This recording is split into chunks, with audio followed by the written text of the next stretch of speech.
작년하고 달라진 점이 작년까지는 10번인가? 저고하면 따로 10번씩 그죠? 그래서 너무 바쁘시니까 또 약간 변해가지고 5번 통합하는 따로 이랬었죠. 오늘 교육감이 바뀌고 나서 아무래도 부담도 크고 준비도 선생님들도 부담이 되고 그래가지고 확 줄였죠. 6번. 저거하면 구분 없이 통합해서 6번 하니까 그래서 오늘 끝나면 절반은 오신 거예요. 그 6번은 다시 이제 각 영역별로 나누어서 제가 맡은 영역은 자기 주도학습. 교육진에서 정한 자기 주도학습의 큰 주제는 공부에 참맛을 낳은 아이로 키우기.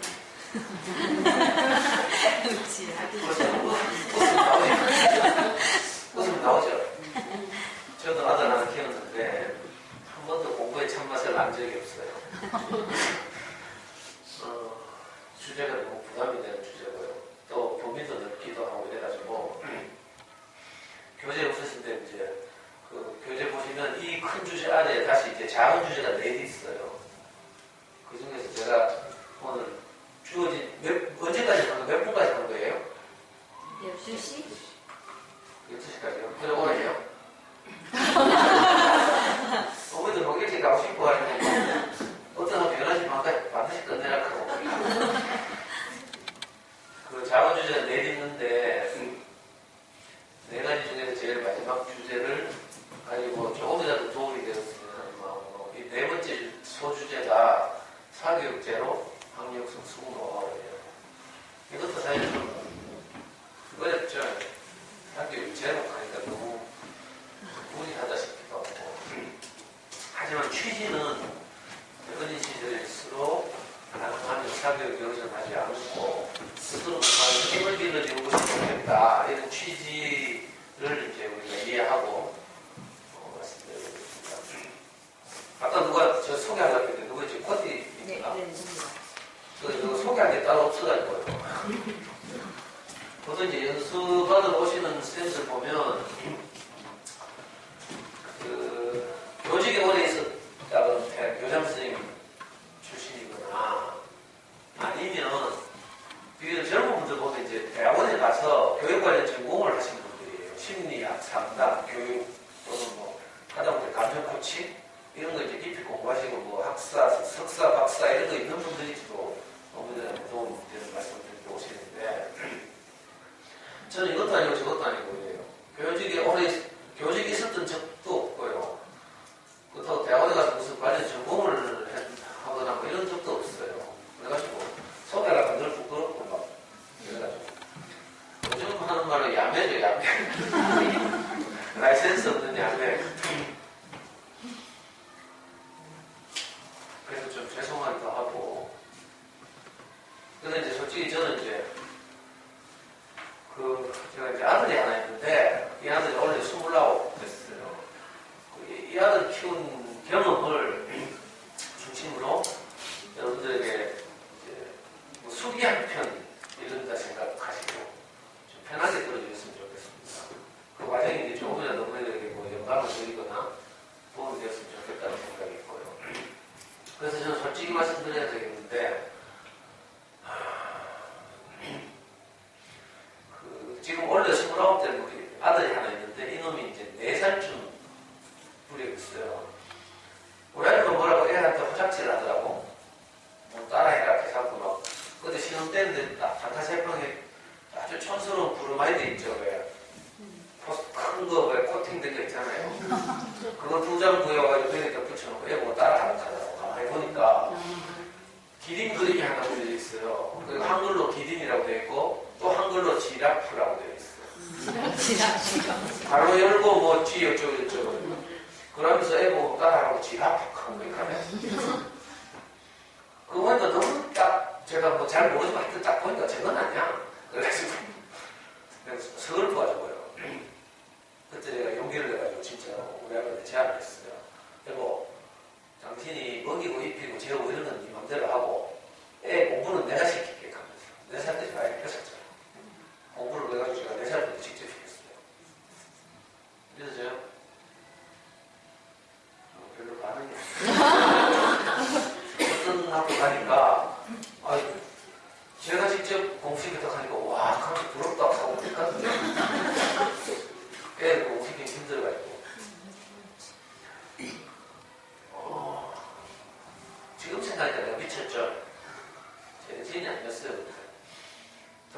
하니까 내가 왜 그렇게 겁도 없이 애 직접 공부시키겠다고 나섰나 했더니 나중에 오랜 시간이 지나서 제가 이제 알게 된 사실인데 제가 공부를 못해가지고 너무 아쉬웠거든요. 공부할 기회를 제대로 얻지 못해서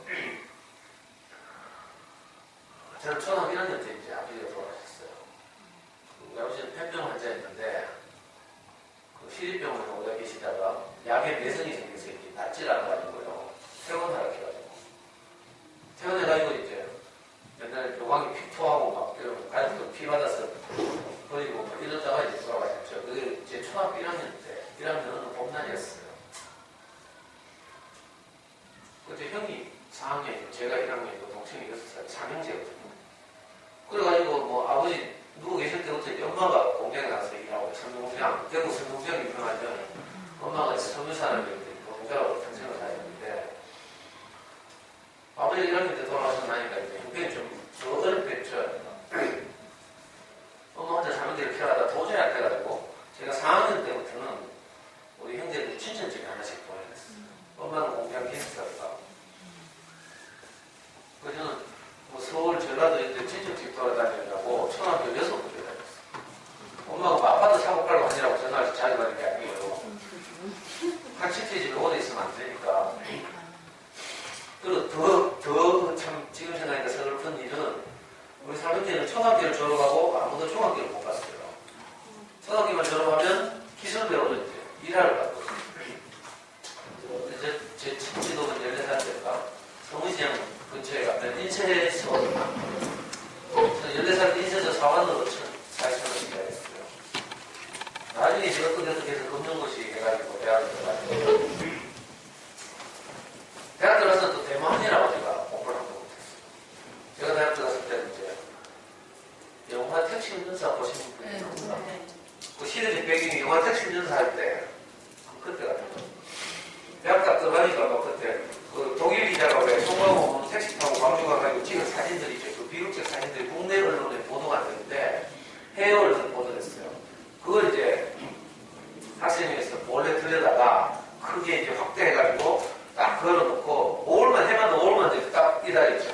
5월만 되면 광주 항쟁 사진전. 그 당시에는 정부에서 민주운동이라 하고 폭동이라 했거든, 전두환이. 그래가지고 우리끼리 이제 그게 너무 분해가지고 광주 항쟁이라고 불렀어요. 그 사진전을 보니까 전부 눈이 뒤집히고 순수한 젊은이들이 눈이 뒤집히는 거예요. 저는 특히 정치학과를 다녔거든요. 맨날 4년 내내 대목만 했죠. 어렵게 검정고시 중고등학교 못 다니고 검정고시하고 공대만에서 검정고시 해가지고 어렵게 대학 들어갔는데 얼마나 막 제가 어렵게 대학 들어갔다고 막 사법시험 공부하라고 법서를 막 사주고 막 이랬어요. 근데 지금 메모하고 수배 받고 도망다니고 막 그러느라고 대학 가서도 공부를 해본 적이 없어요. 나중에 생각하니까 그게 너무 아쉬웠나 봐. 한 번도 저는 제 인생의 절정기는 초등학교 4학년 때예요. 이상 초등학교 다니다가 친척집을 가기 직전에 반장했거든요. 그 이후로는 계속 이제 학교를 못 다니니까 열등감 막 이런 거 있잖아요. 돌에도 교복 입고 돌아다니는데 나도 모르게 그런 이제 깊은 낮은 자존감 뭐 이런 게 있었어요. 근데 어영부영 하다가 이제 결혼해서 애를 낳았다. 애가 4살이 된 그 시점에 제가 딱 나도 모르게 막 제 인생의 아쉬움이 확 밀려와가지고 제가 애를 공부시켜보고 싶다 이런 생각이 든 거죠. 정도의 차이는 있지만 여러분들도 소중한 아이들에게 그런 마음이 다 있거든요. 내가 겪었던 아쉬움을 우리 아이는 겪게 하고 싶지 않다 이런 거 있어요. 그래가지고 요즘 엄마는 대부분 뭐 피아노 보내잖아. 지가 뭐 워낙에 피아노 치면서 그걸 피아노를 놓치니까 이 사실은 마음이 같은 거죠. 부모 마음이라는 게 이렇잖아요. 내가 있었던 것 중에서 잘한 것, 소중한 것 이런 것들은 아이들이 그대로 물려주고 또 내가 겪었던 아쉬움은 우리 아이들 겪게 하지 않고 이렇게 키우고 싶거든요. 저도 그래가지고 제 인생에서 가장 아쉬웠던 게 공부할 기회를 놓친 것이었기 때문에 이 아이는 월 없이 한번 공부를 시켜보자 이런 생각이 들었어요. 그래가지고 이제 그때 와이프한테 큰 소리 친 거야. 내가 키우겠다. 근데 문제는요, 막상 큰 소리 치고 이제 애를 내가 공부시켜보세요. 어떻게 해야 될지 모르겠어. 근데 엄마는 진짜 쉽게 키우더라. 근데 그때 우리 아이가 이제 학교 교사라 가지고 애 어릴 고향 어린이집 유치원 보낼 때 제가 이제 아침마다 나가서 노란차 기다렸다가 차 태워 보내고 그랬어요. 그때 내가 엄마들 세계를 잘 관찰해 보니까 엄마들 노란차 떠나고 난 다음에 거기 상상 못 짝을 짓더라고요. 거기서 마음 설명을 했는데 그 며칠 유심히 관찰했어요. 제가 몇 년을 노란차 기다린 걸 제가 했으니까. 유심히 관찰하니까 처음에 학기 초에 이제 서서 수다를 떨더니 또 며칠 지나니까 다리가 아픈가 봐. 그래가지고 왕에 키우고 가서 언니한테 언니 우리 집에 와서 너 때문에 할래? 짝지가지고 싹 흩어지대. 또 좀 더 있으니까 이분이 어떤지 알아요? 그 자기 집에 데리고 간 그 젊은 분이 언니 집에 놀러 가봐도 돼요? 차 방문은 그래도 그 언니는 대한민국 언니들이 하는 대답이 다 똑같아요. 뭐라 하는지 알아요? 청소 안 했다. 그렇지. 언니 청소 안 했는데. 아침에 세수도 안 하고 지금 애 보대로 나왔잖아요. 마치 기다려. 근데 청소는 언제 하겠어요? 그래도 이제 또 대접받은 게 있으니까 대접받은 걸 대접 그대로 해야 되잖아. 그래서 데리고 가잖아. 그래가지고 또 커피 끓이고 말 깎고 하죠. 그때 또 찬스를 잡아 묻잖아. 언니 지금 구경 좀 할게 해볼까? 그러면서 제일 먼저 하는 게 뭐냐요? 클레방 책상이요. 스캔을 하는 거야. 무슨 학습 지원록이 있는지, 우리 집에 없는 전집은 뭐가 있는지, 이런 걸 스캔. 그리고 궁금한 거 이제 그 고학년 키우는 언니한테 묻고 이러면서 자녀육 정보를 통하죠. 근데 저도 몇 년 동안 어린이집 유치원 보내면서 몇 년 동안 그 자리에 있었어요. 근데 아무도 저보고는 오빠 우리 집 와서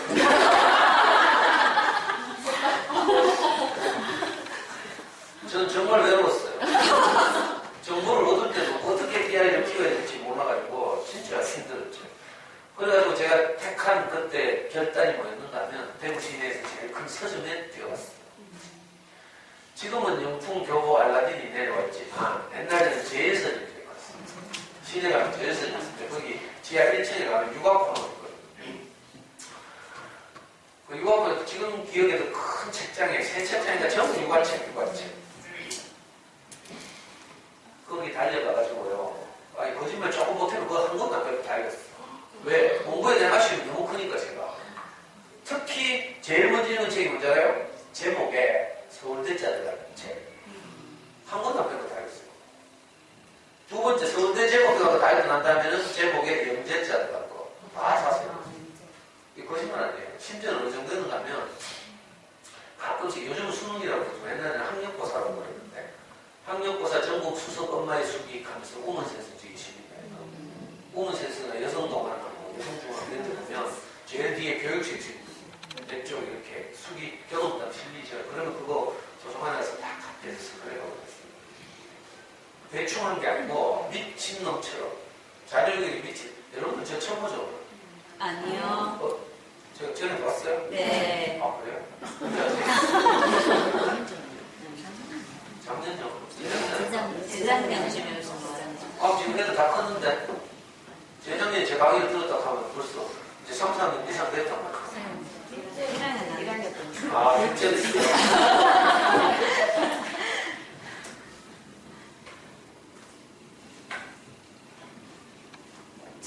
하여튼 그래가지고 나가가지고 여러분들 잘 모르시지만 스스로 있는 말 할까 부끄러워서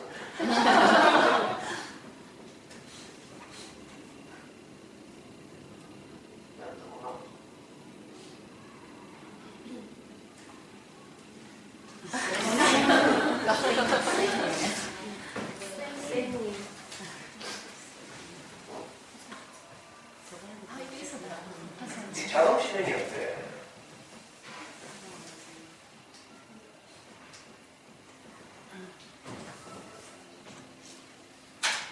어이씨.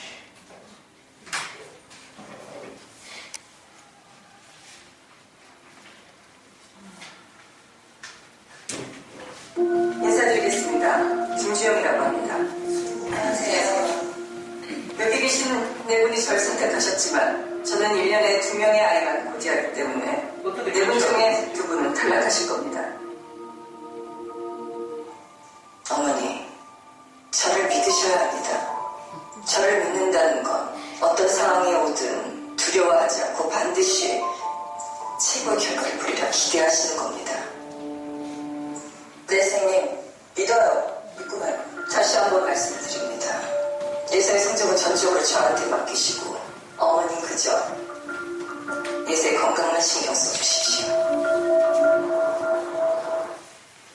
이거 기억 좀 많이 봤어요?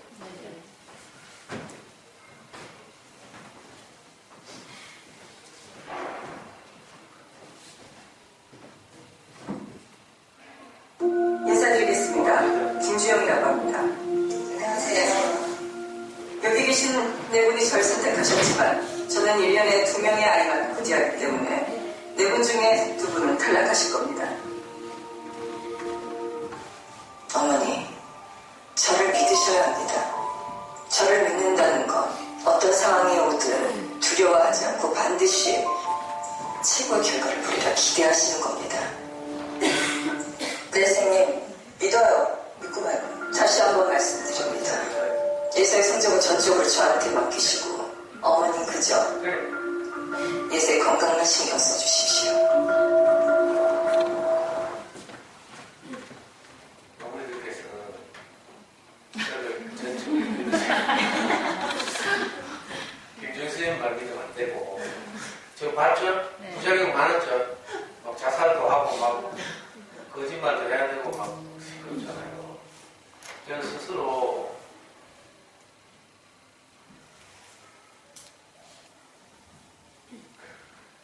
이런 말 해야죠. 그렇게 해서 이제 저에서 가서 유아선생님 다쳐 내렸고요. 온갖 정보들 스크랩하고 이러면서 이제 아이 키웠어요. 그리고 4살 때부터 지금까지 했다니까. 25년 지났어요. 그러니까 어머니들께서는 전적으로 저를 믿으셔야 합니다. 근데 신명에서 그때도 말씀드렸잖아요. 유아선생님 계속 있다 보니까 저자마다 경험도 다르고 주장하는 것도 다르고 강조하는 것도 다른데 신기하게도 공통적인 게 하나 있더라고. 수많은 육아서들이 있다가 공통적인 게 하나 딱 생겨요. 그게 뭔지 알아요? 공부를 잘하려면 책을 좋아해야 한다 이거예요. 온 대한민국 엄마들이 이거 다 알고 있어. 맞죠? 근데 이게 전부 머리로 는 말이지. 실제로 그렇게 안 한다니까. 두리안이라는 과일 알아요? 먹어보신 분 있어요? 못 먹어요. 아무도 없지. 아버지 냄새 엄청 나거든? 홍어보다 훨씬 더해요. 그걸 뭐 과일의 여왕이라고 그러잖아. 밤도 아닌 것이 바나나도 아닌 것이. 두리안 하면 다 알죠? 근데 먹어본 적은 없잖아. 맞죠? 안다는 것도 이렇게 여러 가지가 있어요. 들어서 아는 거 있죠. 두리안이라는 과일이 있다, 맛있다 하더라. 암모니아 냄새가 난다. 이 정도 알아. 직접 먹어본 사람 잘 없거든요. 저는 중국에 가서 직접 먹어봤어요. 처음에는 막 사양하고 막 손님 왔다고 막 최상의 대접을 한다고 그 과일을 주는데 처음에 보면요. 껍질 억수로 딱딱해. 그 파인애플의 껍질 있잖아요. 그런 거 이런 과일이 나오죠. 근데 이제 자기가 그 껍질이 깨지거든요. 껍질이 깨지고 나면 안에 이제 속살이 드러나는데 진짜 밥맛도 아니고 바나나 맛도 아닌 것이 하여튼 묘해. 입에서는 막 치가 나거든요. 근데 다 먹고 나면 그 여운이 끊어진다니까. 근데 그건 뭘, 그래서 과일의 여왕이라고 부르는데 마치 체리피드기하고 비슷해요. 다 알고 있는데 진짜 그 맛을 잘 몰라. 그러면서 아이들 대충 어린 시절 보내고 마는데 그게 너무 안타까워요. 저는 수많은 육아선생님을 듣다 보니까 공통적으로 하는 말이 그러더라고. 체리피가 공부를 잘하는 데 있어서 가장 중요하다. 그래가지고 제가 하면서 이거구나 하면서 했죠. 그걸 깨달은 날, 깨달은 순간 그 시기에 우리 집에 해문이 찾았어요. 근데 우리 와이프가 올베주 공부할 때인데 퇴근하고 버스 타고 오다가 서울정류장 근처에서 차창너머로 저 어린이 전문 서점 가서 발견했죠. 요즘은 엄마도 어린이 전문 서점이라는 말을 잘 몰라요. 그래서 전집 할인매장이가 전부 이거밖에 모르죠. 전집 할인매장에도 요즘 어린이 서점 가면서 나가는. 근데 이제 우리 학교가 발견한 저 어린이 전문 서점은요, 그런 전집 할인매장이 아니고 잘 만들어진 어린이 책단,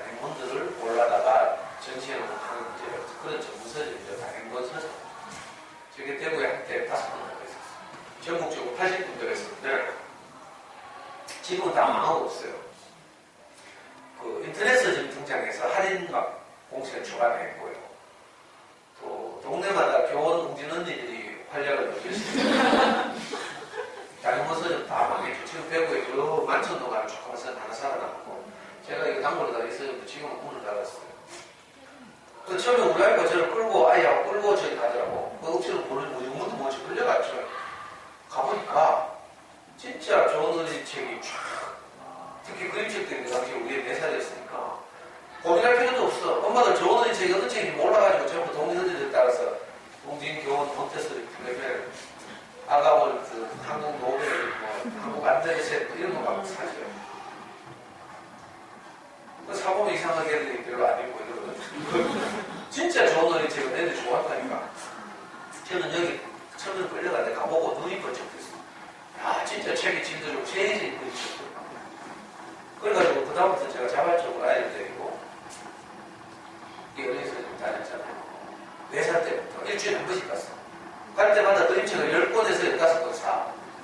그때 그림책 한 권에 5,000원, 6,000원 이런 시절인데 요즘은 막 12,000원에서 16,000원 그래요. 갈 때마다 그림책 10권을 있다고 사서 집에 와서 읽어주겠죠? 우리 와이프가 많이 읽어줬겠지. 저는 가끔 읽어주고. 그거 이제 다 읽으면 일주일 지나요. 그럼 또 일주일 후에 또 나갔다니까, 어린이집은. 우리 집에는 무슨 큰 가족, 무슨 행사가 없는 한 어린이집은 일주일에 한 번씩 갔어요.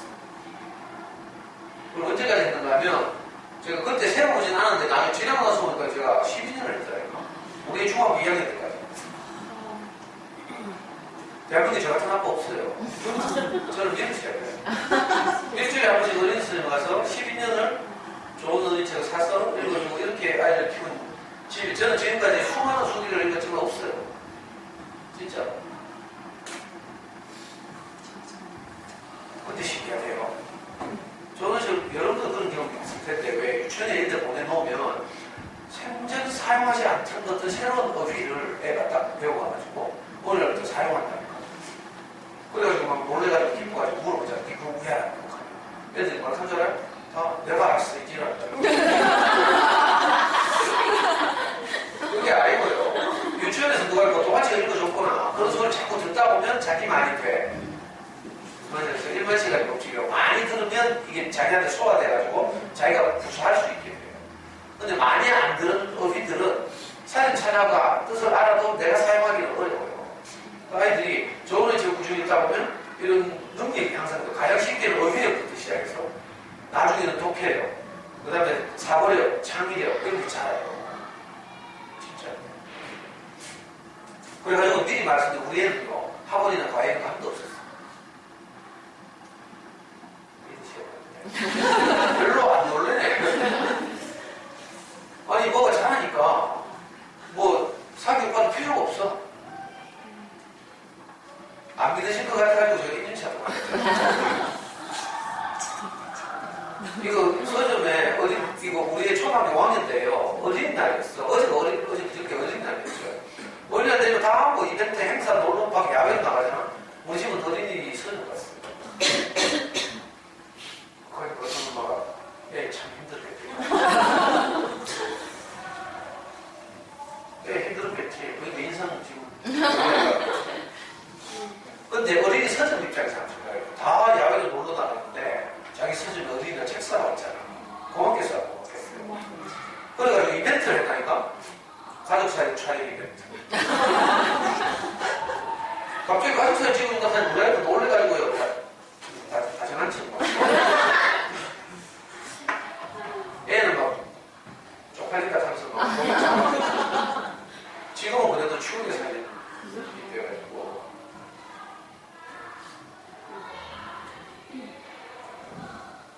서울에 광화문에 가면 교보문고 있죠. 이 교보문고 요 옆에 할아버지가 교보문고 설립자예요. 신용월 자리라고. 이분이 교보문고를 국내 최초의 대형 서점이죠. 개점한 다음에 저 돌로 저렇게 피스 만들었어요. 사람이 왜 여러 가지 공정을 거쳐서 책을 만들지만 그 만들어진 책이 다시 사람에게 영향을 미쳐요. 그래서 책이 사람을 만든다 이렇게 말하는 거죠. 아이들이 좋은 어린이집을 키다 보면 아이들이 그 영향을 받아. 그러면 정말 필요한 공부에 필요한 어떤 요소들이 자라게 돼 있어요.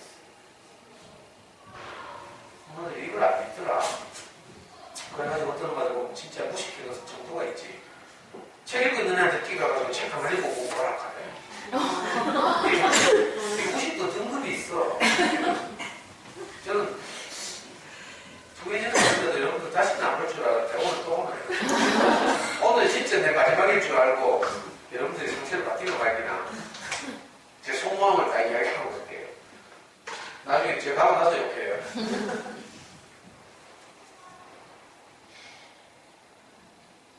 이탈리아가 나온 세계적인 교육학자 마리아 몬테소리가 있어요.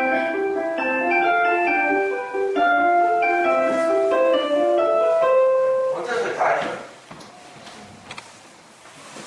몬테소리 공부도 다 알죠? 이탈리아가 사는 분은 뭐더라?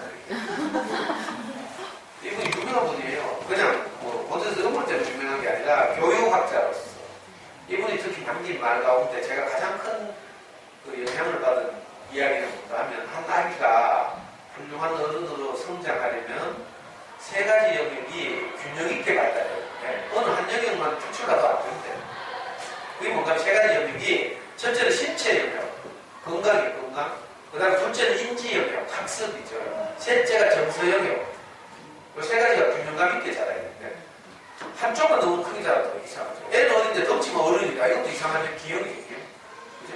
또 다른 건 안 되는데 너무 똑똑하기만 인지력만 더 발달해서 이러면 영재되는 거지.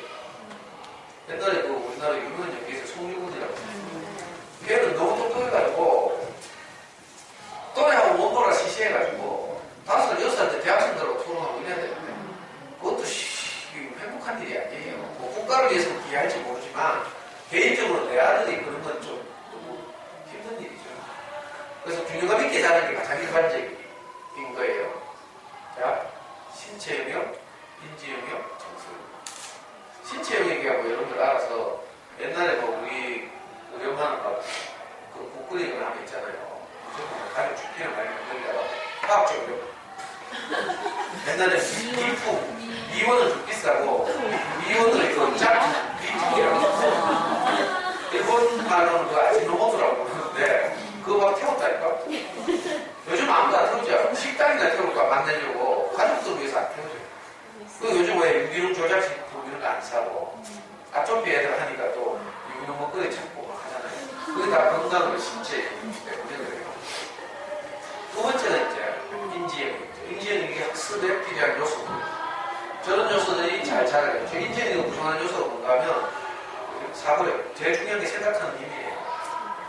그 다음에 뭐 요즘은 이제 듣기 평가가 좀 있지만 듣기 평가를 좀 제외하면 국어나 이제 외국어에서 듣기 평가가 좀 나오는데 듣기 평가를 제외하면 시대가 아무리 변해도 아이들에게 지문을 주고요.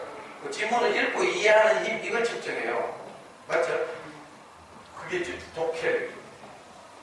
독해가 잘 되려면 당연히 그 독해 지문에 나오는 여러 가지 어휘들을 잘 이해하고 있으면 훨씬 낫죠. 그래서 어휘력도 필요하고요.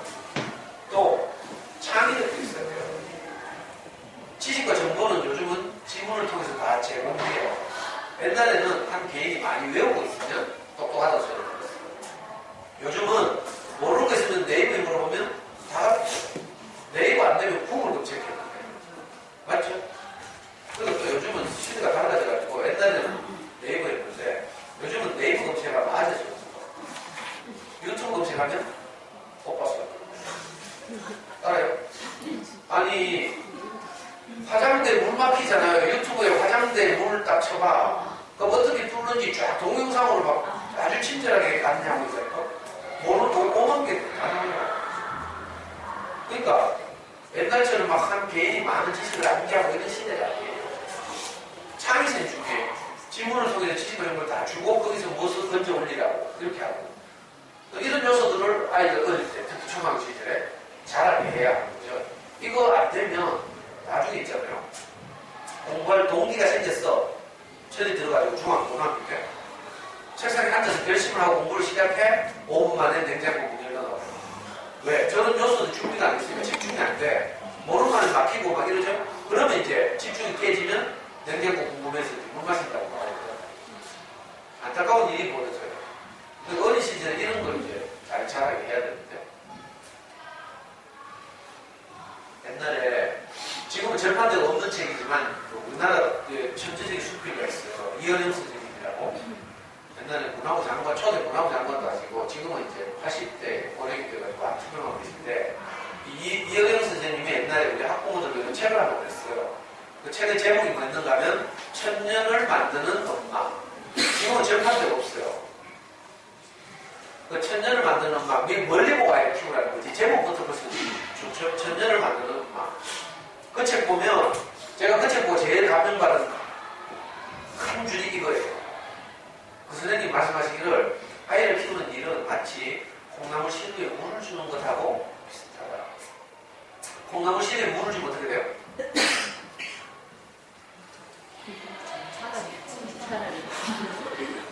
잘했다고요? 자, 물론 잘해요. 요즘은 콩나물 씨루 구경도 못 해본 거 있어요. 내가 가지고 왔어. 콩나물 씨루 보면요, 밑에 구멍이 뻥뻥 뚫려 있어요. 물이 다 빠져나간다니까. 물을 주는데 밑에 구멍이 크게 뚫려 있어요. 그래가지고 누가 진짜 빠져나죠? 자, 콩나물 씨루에 물을 주면 정답은 물이 다 빠져나간다. 그런데 결과적으로 어떻게 돼요?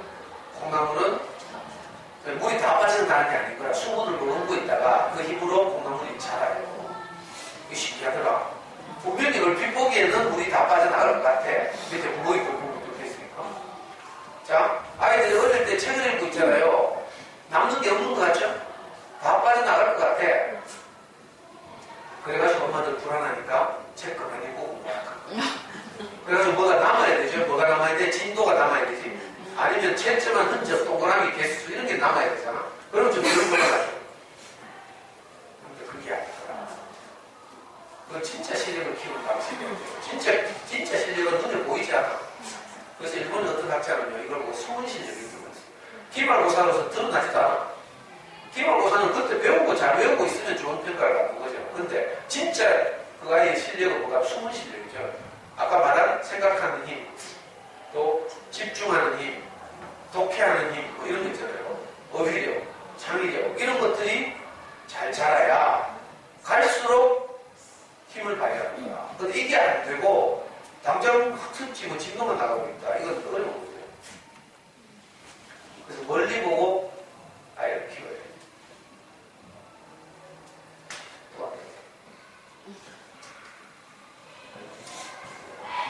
그래. 제가 이 짧은 시간에 다 말씀드릴 수는 없고, 한 가지 예만 드리려고 했죠. 아이 키우다 보면 아까 12년 어린이집 다녔다 했잖아요. 뭐 많은 일들이 일어났어요. 근데 그걸 다 말씀드리기도 어렵고, 저도 다 잊어버렸고, 가장 인상적인 기억이 뭐였는가 하면 6학년 때, 우리 아이가 초등학교 6학년 때, 저 남구에 있는 아주 고잡 초등학교 다녔어요. 앞선민이에. 거기도 작은 학교라고 학급이 3개 있어요. 6학년이 3학급 있어요. 100명인가 있었는데, 그 해도 마침 교육감이 딱 바뀌었어. 교육감이 바뀌고 나서 이 바뀐 교육감이 가장 중요하게 생각하는 게 뭔가 하면 창의력이 있어요. 학교마다 창의력을 다 붙여놨어요. 지금 교육감이, 강은희 교육감이 뭐 작년에 바뀌어가지고 주로 뭘 강조하냐면 미래 인재, 뭐 미래 역량 이런 거 나옵니다. 바뀌기 전에 우동기 교육감이 뭘 강조했잖아요? 행복을 강조했어요. 그러니까 교육감마다 주요 정책이 있는 거예요. 강조 정책이. 그때 우리 때 교육감님은 창의력을 가장 강조했어요. 그래서 갑자기 취임하자마자 제1회 대구광역시 초등학생 창의력 경진대회라는 걸 열었어요. 각 학교에서 가장 뛰어난 애들 한 명 지금 뽑아서 보내는 거다. 우리는 운 좋게 새 학교밖에 없어가지고 학교 대표가 됐어요. 그래가지고 대구교대 갔다니까. 대구교대 그때 당시 총학교 190개 있었는데 190개 학교에서 내노라는 애들이 다 출전했어요. 대구교대 교수님들이 8문제를 출제했어. 수학 2문제, 국어 2문제, 사회 2문제, 과학 2문제, 8문제. 근데 우리가 그 대회를 갔다 오더니 맨날 저녁마다 있잖아요. 교육청 홈페이지에 들어가라 하는 거야. 왜? 발표를 기다리거나. 지 느낌이 좋아하는 초기 왔다가. 저는요, 갑자기 덜 겁이 나더라. 왜? 애 기죽을까봐. 보나마나 뭐 사교육과 맞았지. 그러니까 입상할 리가 없잖아요. 근데 우리는 기대하고 있어. 부모 마음에 이제 떨어지면 기죽잖아. 엄마들 그래서 뭐 이상한데 수학 경시는 있는데 보내라 하면 있잖아요. 나가 입상 못하면 기죽을까봐 엄마들이 먼저 집 구석에서 기죽이죠. 열심히 막 입상하라고 빡시게 막 돌리잖아. 돌리면서 기죽인다니까. 이거밖에 못하고. 우리 마음이 이제 기죽는 게 좀 그렇잖아요. 어디 나갔다 떨어지고 하다못해 반장 선거 나갔다가 학기에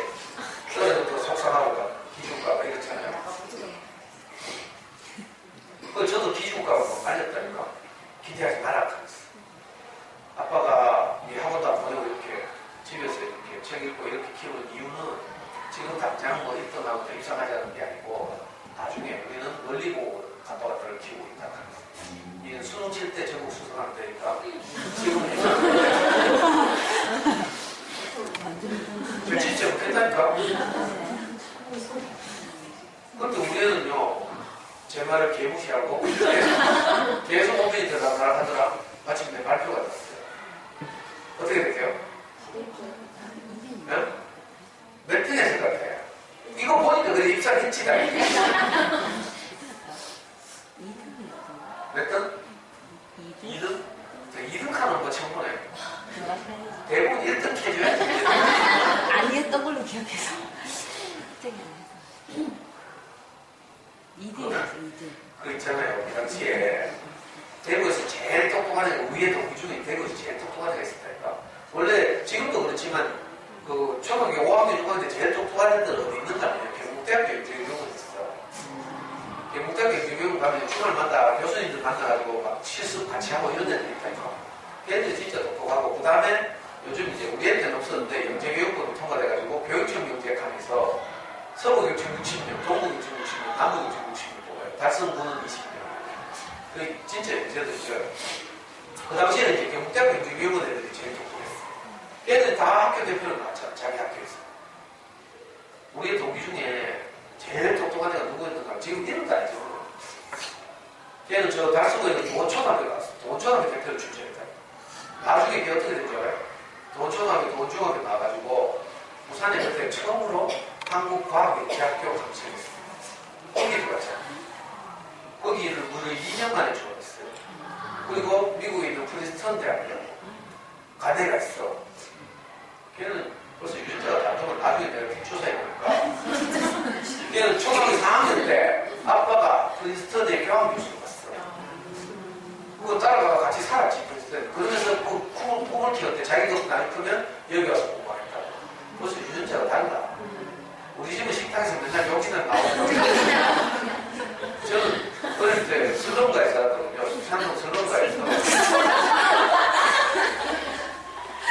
옛날에 산동 내간동 유명한 슬럼가예요. 형님도 그때 걔가 나왔대요. 맨날 욕이 나오고 막 저는 학교를 못 다녔으니까 양아치처럼. 전 진짜 욕자예요. 나는 그냥 평범하게 욕하는데 우리 아이를 막 깜짝깜짝 놀라고. 우리 집 식탁에서 늘 욕이 튀고 막 이런데 그 집 식탁에서는요 프린스턴 대학 교수가 사용하는 어휘가 벌써 다를 거 아니에요. 그런 걸 애들이 밥상머리로 다 듣고요. 그런 애가 출전했다니까. 근데 걔들 1등 못했어. 근데 우리가 어떻게 1등 했어? 진짜 잘하는 애들 많다니까. 걔 2등 했잖아. 노이수라고. 지금 우리는 너한테 궁금한데. 근데 우리 애들 때요. 1등 한 명에게 금메달 주고 2등, 3등, 4등에게 금메달 5등부터 9등에게 금메달 주죠. 그게 5등이라고. 나도 금메달 주죠. 작년에 이거 사진 없었거든. 왠지 쳐박아놓고 어디 세월이 지나가지고 없었는데 재작년에 우리 애가 갑자기 카톡이 왔어요. 아빠가 가진 수저가 뭐야? 아빠가 너무 수저직하니까. 그럼 나는 조선을 탈출하려고 하면서. 그때 최순실 사태가 터졌을 때 부모 배로를 막 대학교 가고 이러니까 우리 애가 하는 말이 아빠 그럼 수저를 해야 되는데 그때 젊은 애들이 너무 실망해가지고 우리나라를 헬 조선이라고 그랬다니까. 지옥이라고. 그래가지고 막 여기서 못 살겠다 하고 막 빼입고 없으면 안 된다 하고 우리 애도 갑자기 대학교 4학년 때 일본어를 벼락치기 해가지고 일본 회사에 취직했어. 그러니까 도쿄 나갔다니까. 그래가지고 난 잘됐다 그러면 네 방 내가 쓸게. 우리 애하고 같이 살아보니까 같이 못 쓰겠어.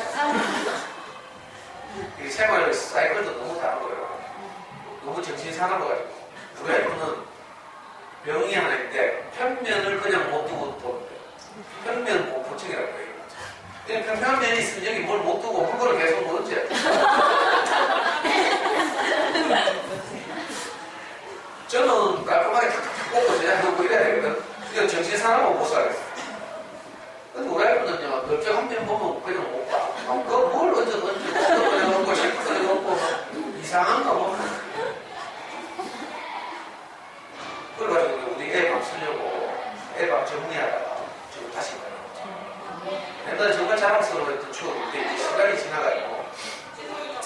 작년부터 이거 사진 찍어야 됩니다. 인증샷.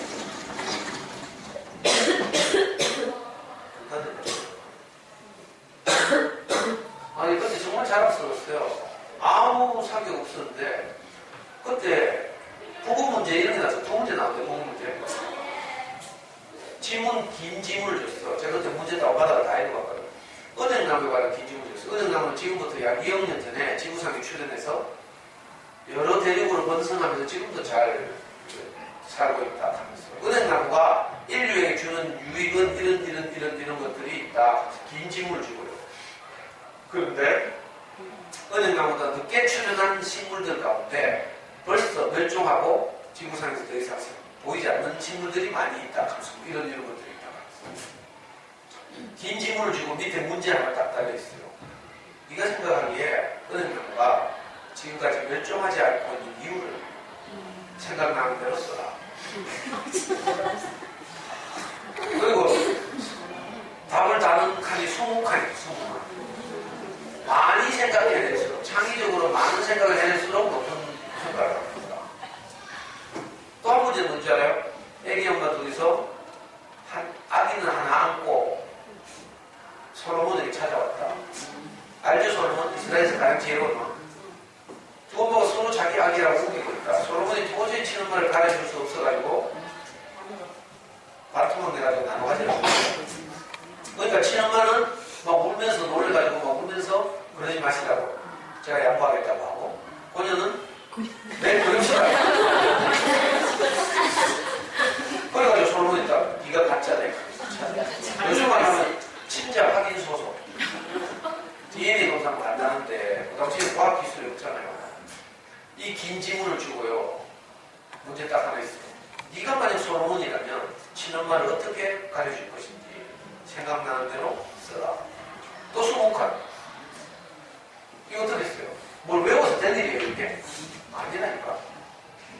그 지금 주어진 지문을 읽고 거기서부터 뭘 건져 올려야 돼. 일단 독해를 할 수 있어야 되고, 생각을 할 수 있어야 되고요. 창의적이라 해야 되죠. 무슨 말인지 알겠어요? 뭐가 필요한지를 내가 말하고 싶은 거예요. 그리고 우리는 아무것도 안 했지만 책을 많이 읽었잖아.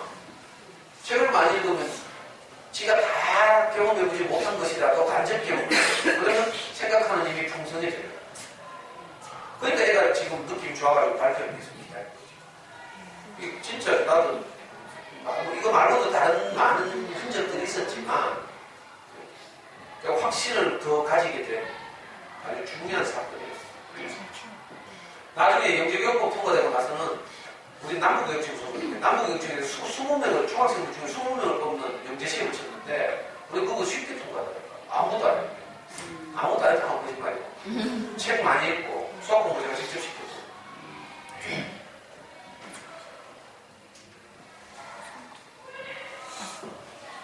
넘어가야죠.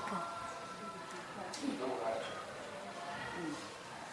조금씩 속도를 내겠어요. 처음으로 기존 정재와 두 번째 그룹에서 이 앞쪽에 있는 선수를 조금씩 선수단의 요강한 줄이 보이지 않아요. 인도가 가장 빠르게 통과하면서 또 포인트를 가져가게 되고요. 네 번째 투어트 포인트 정재와 한 포인트를 가져가게 됐습니다. 이제부터 중간 축구가 시작되겠습니다. 4에서 내려갑니다. 마지막 네 바퀴. 그렇죠. 잘해보시면 잘 잡고요. 그렇죠.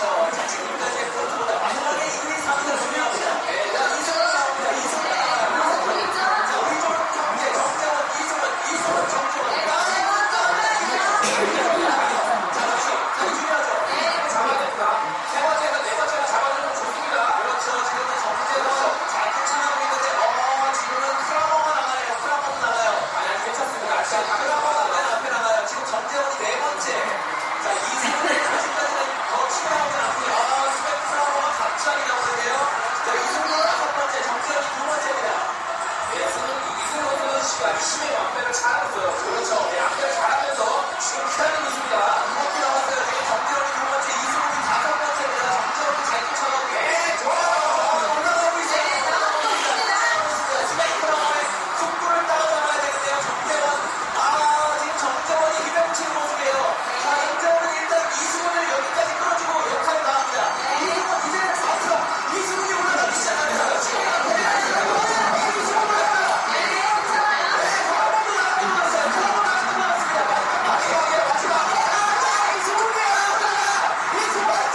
제가 제일 앞에서 선두로 다니는 빨간 추진 분을 유심히 보라 했죠. 하나는 덴마크 선수고 하나는 캐나다 선수였어요. 메스타트는 16바퀴인가 17바퀴를 도는 경기인데 그 두 선수, 빨간 추진 두 선수가 12바퀴 때까지 선두였어요. 반 바퀴를 먼저 달리고 있었어요. 나중에 들렸어요. 다 따라잡혔죠. 동네마다 반 바퀴 먼저 달리는 대표님들이 꼭 있어요.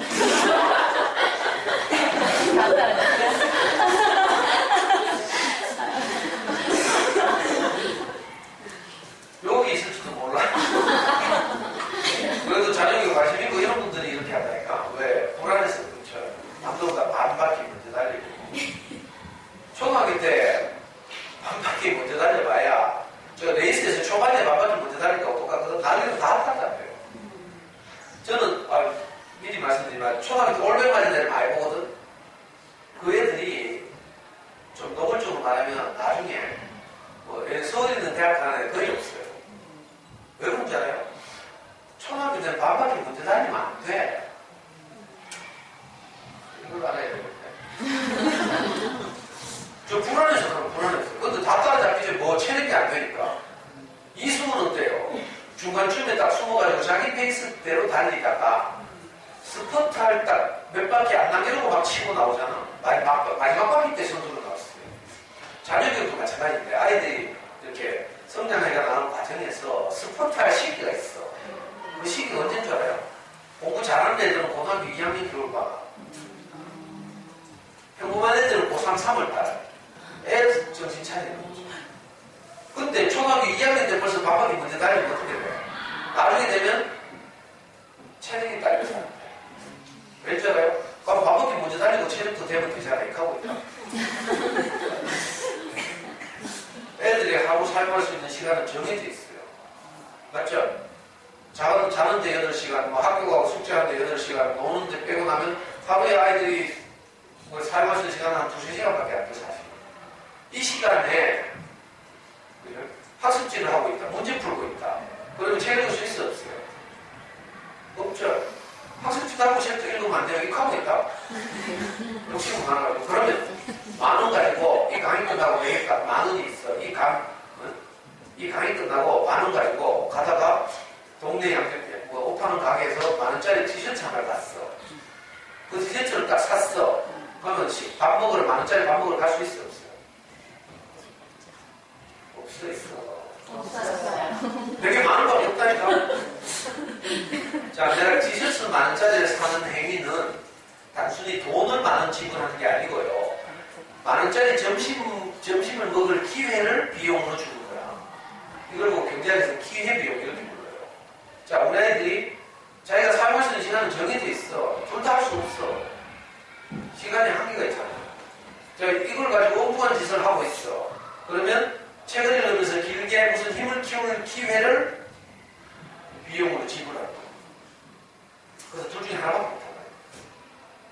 특히 초등학교 때는 1월생부터 12월생까지가 한 학년이에요.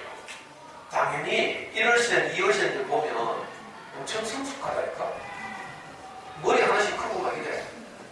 자, 10월생에서 12월생 엄마들은 눈물 난다니까.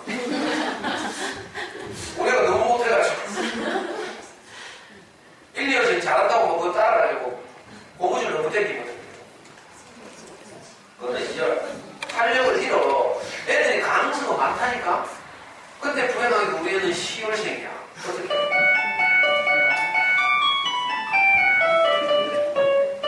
기다려야 돼요.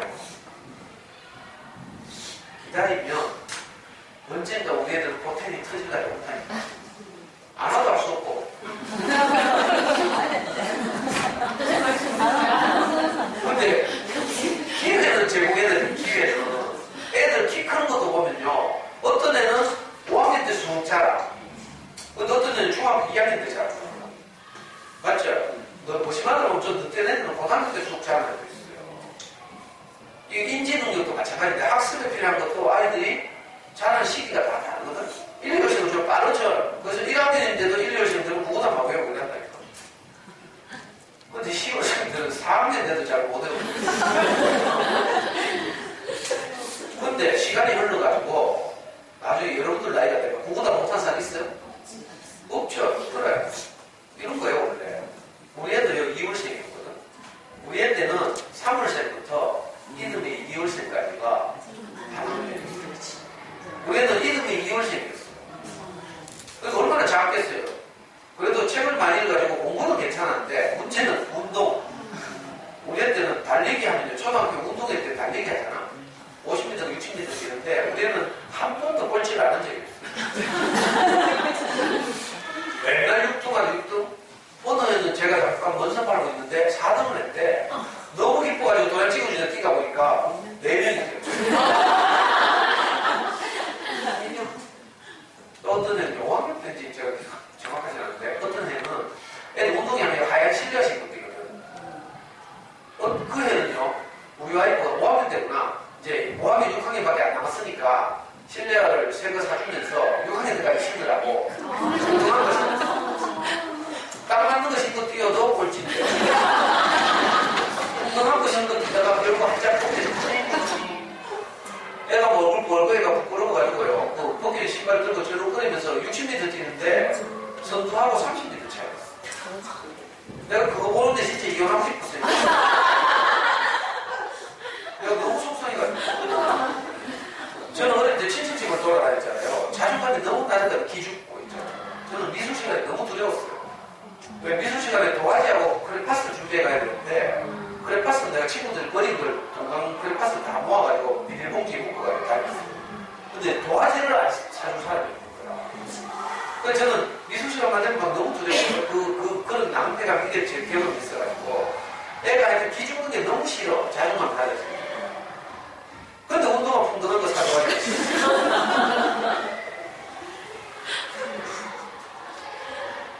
그래가지고 저는 6년 내에 운동이 하면 애 기 살리려고 반드시 앞바닥에 나갔어요. 진짜로. 제가 뭐 다리 길고 뭐 운동 잘하고 뭐 이런 스타일은 아니에요. 근데 문제는 저는 축구관이거든. 매주마다 지금까지 1년 전까지 지금 무릎 다쳐가지고 못하고 있는데 1년 전까지 계속 축구를 30년 했어.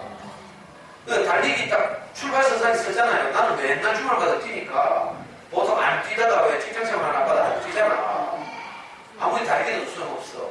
상체를 앞으로 나오는데 다리가 안 따라와가지고 막 쓰러지고 한다니까. 저는 6년 내에 뛰었어.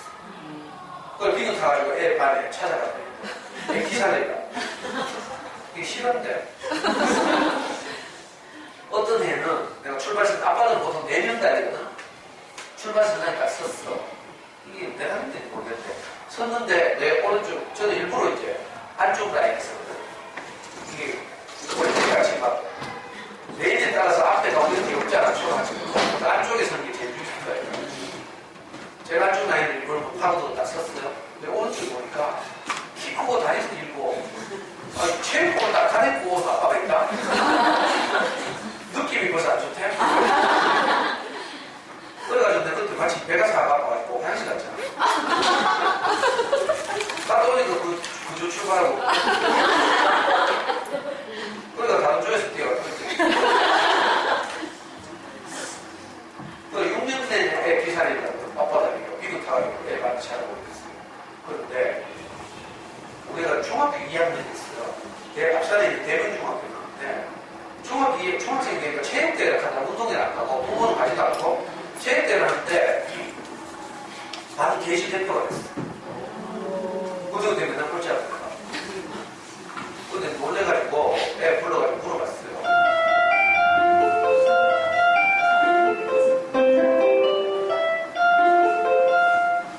야, 왜 너네 계시 대표가 될까? 너만 특수한 겁니다. 물어봤다니까.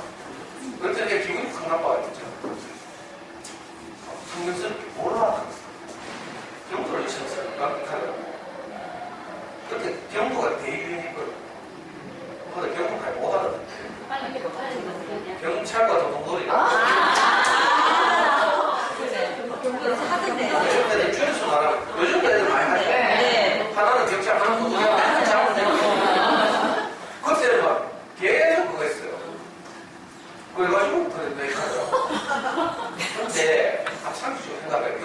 그 우리 애 혼자 온 학교 애들이 다 그 노래 하거든. 그러니까 그것 때문이 아니더라. 나중에 지나고 나서 보니까 우리 애는 2월생이라서 그 전대생들하고 몇 달 차이가 크잖아요. 여러분들 왜 산후조리원에서는 보름이 무섭죠? 애들 애기 때 키울 때만 뒤집는 거 보름 차이 나면 위에 잠이 아닌가 싶어가지고 걱정하고 그랬잖아요. 이게 몇 달이 무섭다니까. 어릴 때 어릴수록 더 그렇죠. 근데 시간이 흐르게 돼. 그 갭이 점점 줄어들어요. 우리가 2월생이라서 앞선 빠른 월생들하고 차이가 컸는데 점점 갭이 줄어들어서 중학교 2학년에서 그냥 차이가 없어진 거라. 마치 거기다 우리 애 반에 다른 애가 없었겠지. 제가 드리고 싶은 말씀 뭔지 알아요? 애들 공부도 이거하고 비슷해. 늦게 태어나가지고 12월생, 10월생이야. 기다려주면 그 애들이 자기 능력을 발휘할 시기가 오는데 꼭 바깥에 먼저 다니는 옆에 애들 때문에 우리가 불안해가지고 또 애 막 조진다니까. 그러면 가능성을 사장시키는 거예요. 소방이 이걸 조심해야 돼요. 바깥에 먼저 다니봐야 아무 소용 없어. 다 따라잡혀요. 정말 필요한 어떤 능력이 준비되지 않으면 진짜 공부할 마음이 생긴, 뭐 꿈이 생겼잖아. 중학교 고등학교 꿈이 생기잖아요. 그럴 때 공부하려고 마음먹어도 못 따라갑니다. 힘이 없어가지고. 그래서 초등학교는 뭐 해야 돼요? 기초 체력을 준비시켜요. 근데 그렇게 하고 있나 봅시다.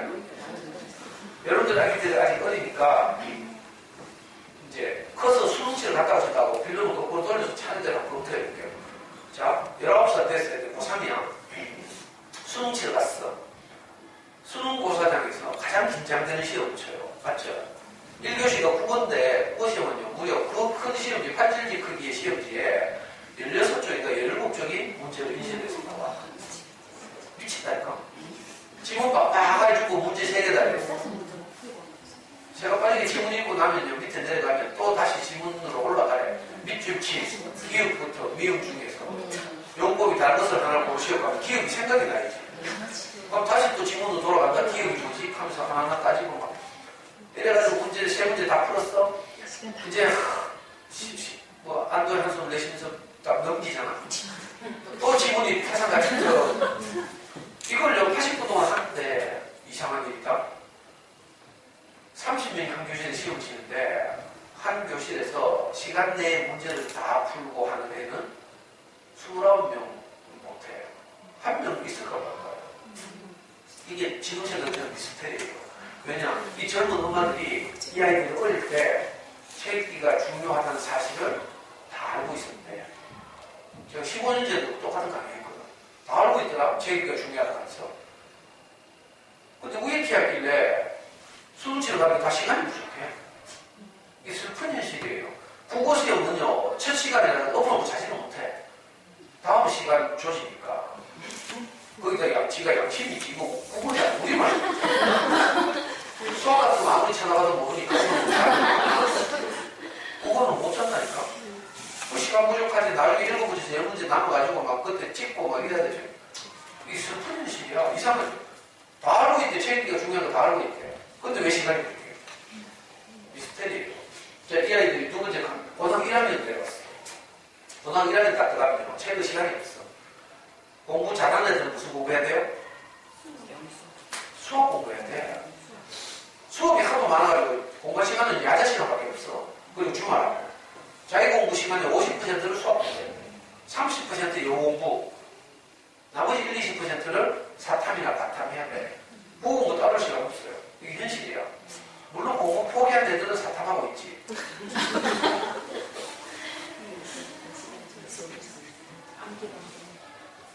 그러니까 고등학교 가는 순간부터 책 읽거나 보공부를 할 따로 할 시간은 없다. 그 문제예요. 중학교 때까지. 자, 중학교 내려왔어요. 중학생들하고 살펴봅시다. 엄마들 책 읽기 할 수 있어 없어요? 가시나들이 재수 없이 익한다. 엄마, 내 인생 내가 알아서 할게. 뭐 방갖고 들어간다니까. 무심하는 때리는 거 같지는 않아요. 저도 우리 중학교 때 열받아가지고 때리다가 시끄럽잖아. 확 때리니까 뭐 턱 걸려. 이 새끼가 가면서 또 이걸로 확 하니까 또 턱 걸려. 니 지금 아빠한테 바나나를 하면 손 안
그 중학교 때 이미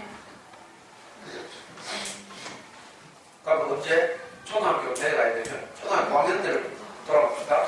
초등학교 5학년 때 엄마들이 막 뚜껑 열려가지고 막 고함 지르면서 책 읽으라고 하는 애들이 마지못해서 책 읽는 흉내를 내. 근데 들고 있는 책도 보면 다 와이드 있어. 학습만 하고 있다. 학습만 하는 뭐 요즘 애들 와이지만 옛날부터 있잖아요. 대박치는 만화도 있었어. 우리 애 때는 새 먼 나라 이웃 나라. 5년 후에는 그리스 로마 신화. 만화로 보는 그리스 로마 신화. 또 그 5년 후에는 마법 천장. 그 후에는 와이. 5년마다 한 번씩 대박나는 만화책들이 있어요. 이거 뭐 거부할 수가 없어. 너무 왜 그런지 알아요? 학습 만화는 너무 친절해. 말풍선, 익살 쓰는 고지, 또 사용하는 비속어. 애들이 길거리다 보면 내용 파악이 다 돼. 문제는 만화책은 너무 친절해서 아이들 생각하는 힘이 자라지 못하게 돼요. 글줄책은 반대로 불친절해. 알아서 책을 읽으면서 분위기나 배경을 파악해야 돼요. 저자의 의도 알아야 돼요. 띄어읽기 해야 돼요. 행간의 숨은 뜻 이런 거 알아야 돼요. 그게 불친절하다니까. 책 읽기에 그래서 집중하고 뭐 하면서 뭐가 자라야지. 불친절해. 어른들도 책을 읽다 보면 내 기억이 부딪혀, 내 경험이 부딪혀와가지고 책을 읽자 말고 덮어놓고 회상에 빠지기도 하고 막 이런 거예요. 자, 이런 과정이 생각하는 힘을 자라게 되는 거예요. 근데 학습 만화는 너무 친절해서 읽혀버리면 내용 파악이 다 돼요. 무슨 말인지 알겠어요? 그래서 학습 만화가 안 좋다는 거라 나쁘다는 게 아니라 지식의 전달에는 효과적이지만 생각하는 힘을 자라게 하거나 독해 능력을 자라게 하는 데는 별로 도움이 안 될 때만 영향가 없어요. 그래서 학습 만화 이렇게 말하는 거야. 근데 고학년들은 엄마 눈치 보여가지고 다 그거 들고 있다. 꼬라지 보면 불안하죠? 할 수 없잖아. 뭐 해야 돼? 오늘 같이 강의 들었는데 제 얘기가 중요하지. 그래. 집에 가서 애들 책 안 읽는다니까. 그러니까 뭐 해? 하늘이 독서노트를 보내자 하고 진짜 아니면 주니어 플라토 보낼까? 공직북글로 보낼까? 이렇게 하고 있다니까. 그런데 보내봐야 그건 책 읽기가 아니고요. 전문가들이 뭐 책을 선정해주긴 해. 근데 그거 뭐예요? 다 문제 푸는 거야. 답 달고 교재에다 진도 나가고 그러면 책 읽기가 아니에요. 근데 애들이 안 읽으니까 그건 답답해서 그러시더라고 하는 거지. 자, 이제 저학년은 내려왔어요. 저학년들은 집기마다 이상한 거 하고 있다. 애들이 책 안 읽으니까 답답하긴 하고 불안하죠? 그럼 동년들을 묻는다. 언니, 친구이 구글 할까요? 묻는데 그거 결정하는 거 얼마나 어려워요. 학습지 한두 개라 해야지. 브랜드가 얼마나 많은지. 제가 오늘 보고 갈 거니까 도구충으로 저학년 때 국어학습지, 한자학습지 이런 거 하는 것처럼 짠 것이 있을 없다. 미안해요. 제가 뭐 하고 있는데. 그건 바보 같다니까. 자녀들이 뭔지도 모르고 학습지를 하는 거죠. 문제를 푸는 거잖아. 그걸 하면서 결국 문제 푸는 스킬을 익히는 거예요. 문제풀이는 실력을 향상시키는 방법이 아니라 있는 실력을 확인하는 방법이에요. 뭔지 알겠어요? 문제풀이는 실력을 향상시키는 게 아니라 실력을 확인하는 거라고. 무슨 말인지 알아본다. 그러니까 빨리 끊어야 돼. 내가 뭐 끊어졌거든요. 이건 마치 비교하자면 초등학교 1, 2학년 때 국어학습지를 하는 행위는 아까 스케이팅에서 코드를 돌 때 팔은 어떻게 접고 이런 거 가르치는 거 똑같아요. 팔 백날 젓는 거 가르치면 왜 체력이 안 되는데 그럼 다 따라잡힌다니까. 무슨 말인지 아시죠? 스킬을 배우면 안 돼. 초등학교 때는 정답 고르는 방법 이런 건 언제 해? 고등학교 가면 3년 내 문제 푸는 스킬이에요. 우리는 저 영남고등학교 나왔거든. 학교 가니까 1학년 때 12번 시험을 치더라. 교육청 모의고사라고 전국에 있는 또 같은 고등학교에는 똑같이 치는 시험이 있어요. 3월, 6월, 9월, 12월 4번. 또 사립학교 가면 사설 모의고사를 돈 주고 사서 쳐. 이건 전국에 있는 애들이 다 똑같이는 아니고 몇만 명이 동시에 합니다. 학교가. 이건 4번. 그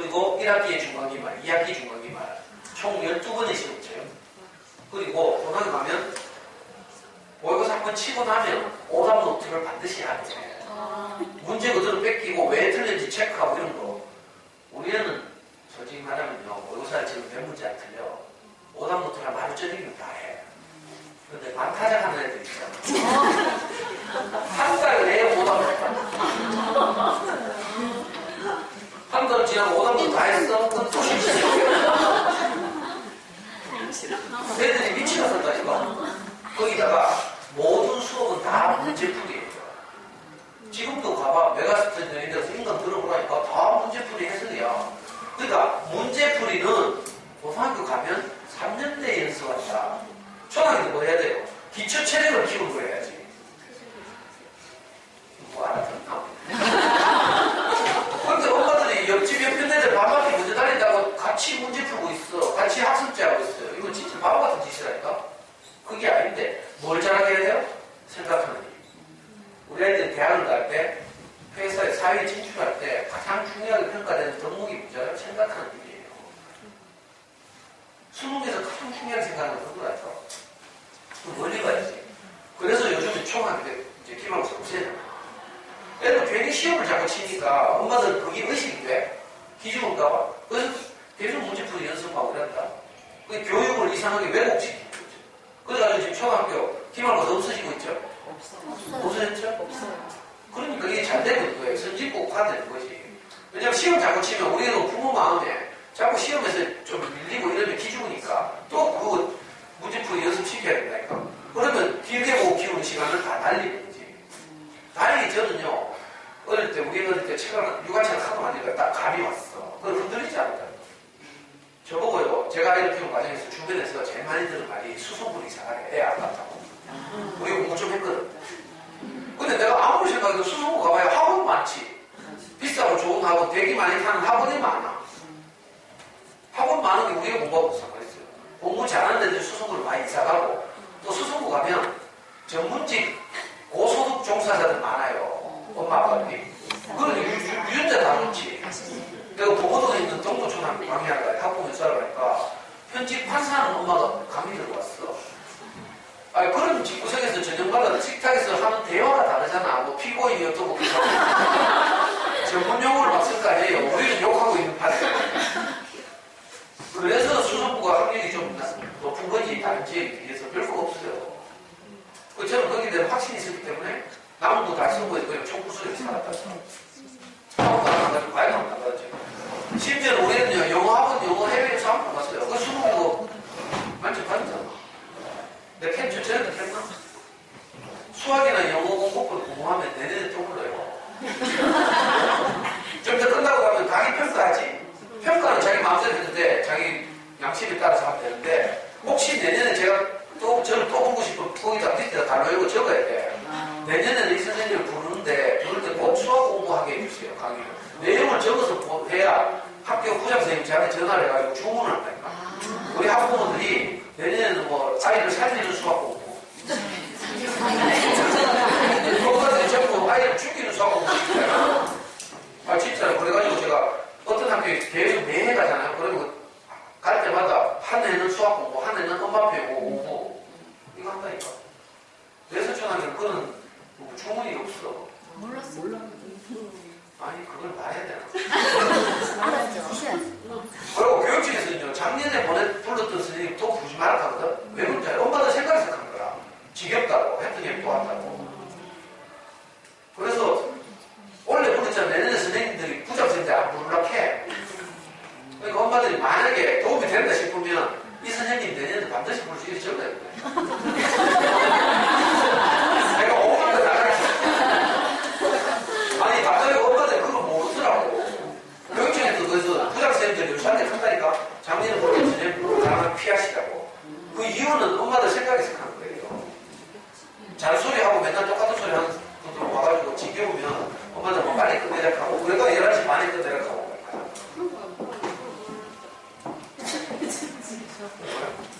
그러니까 어린 시절에 문제 푸는 행위는 바보 같은 짓이야. 두렵더라도 이것과 싸워 이겨야 돼요. 옆집 옆에 밥하기 빨리 때문에 불안하잖아. 두렵죠? 이 불안감과 싸우면서 아이를 키워야 돼. 자, 유아기 때 애들이 막 그래도 자기 전에는 막 그림 가지고 와서 막 읽어달라고 하고 했죠. 책 좋아했죠. 근데 초등학교 가면 책 안 읽잖아. 왜 그런 줄 알아요? 첫 단추를 잘못 끼웠어. 물론 여러 가지 이유가 있지만 책이 중요하다는 건 아는데 어떤 책이 중요한지 몰라. 그럼 동네들이 또 교육과도 가르쳐줘? 동네들에 따라서 뭐 때리고 벽 때리고 이렇게 생각하면 협박을 한다니까. 여기서부터 이 시간에 잘 관찰. 2세부터 3세까지 세계 문화 이렇게 하고 있죠. 아니 용놈은 진짜. 아니 여기 봐요. 이거 내가 지는 게 아니고 교육과도 가면 이렇게 한다니까. 4살짜리가 무슨 세계 문화를 배워. 요즘부터 5세에서 6세까지는 철학 전직하면서 왜 그런지 알아요? 이유는 다 있어. 철학 공부를 하는 것이 생각하는 힘을 위해 가장 도움이 되는 학문이에요. 대학 들어가서 철학 교양 과목 들어보면 알지만 논리학이나 인식론이나 이런 걸 공부하면 생각하는 힘이 자란다. 생각하는 방법을 배우거든. 그리고 그래 5세부터 4세부터 5세까지 유인전기 사회탐구 전집, 역사 전집하고 요즘 뭐 인문학 열풍이 불어가지고 뭐 한국사가 한국사가 다 인문학이 전부인 줄 알고 있잖아. 그래가지고 요즘 뭐 텔레비에 보면 최진기, 뭐 선민석 이런 그런 이유가 걔네들이 한국사 강사였거든. 인문학 열풍이 불면서 갑자기 떠오르는 거죠. 이유는 다 있어요. 수능에서 생각하는 힘을 자꾸 측정하니까 생각하는 힘이 딸리잖아. 그래서 어릴 때 철학 전집 읽히고 뭐 사회탐구 전집 읽히고 뭐 이러면 좋다고 생각하는 거예요. 왜냐하면 수능, 문과 수능에서 11과목, 사회탐구 11과목 선택할 수 있는데 11과목 중에서 가장 어려운 게 한국사거든. 한국지리나 사회문화나 윤리에 비해서 분량이 3배예요. 한국사는. 그리고 두세 해 전까지만 해도 한국사는 누가 선택해? 서울대 갈래를 선택했어요. 지금은 다 선택하게 되어 있지만 몇 년 전까지는 서울대 지원자는 필수적으로 한국사를 선택해야 돼. 그럼 공부 제일 잘하는 애들 다 한국사 선택하겠죠. 근데 한국사 좀 좋아하는 애들이 겁도 없이 한국사 선택하면 어떻게 해? 밑바닥 깔는다. 그래서 한국사 하는 거예요. 어려서. 한국사 다음 어려운 사탐이 뭔지 알아요? 경제예요. 경제. 그래서 경제 전집 읽기 시작하고 이런 협박 받죠? 그러면 또 와 그런가 싶어가지고 적응 깨가지고 또 보호배약하고 내려가지고 집중하다 이상하죠.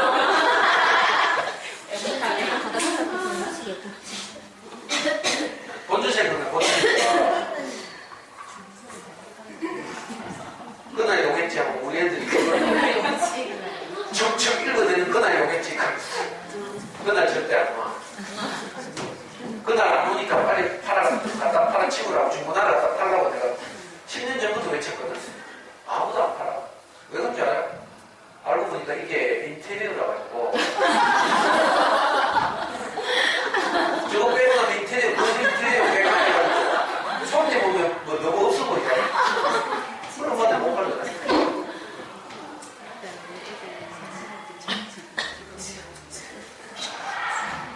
그러니까 이제 저건 거의 인테리어를 두고 저기 미를 갖지 말고요. 저거 쳐다보고 읽어주겠지 하다 또 조금 열린다.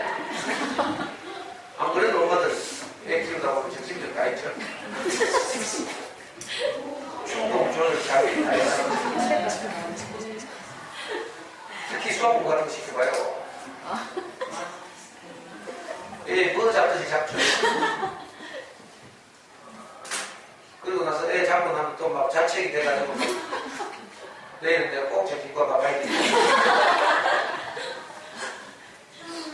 근데 미리 말하지만 이건 정신과 가도 안 돼요.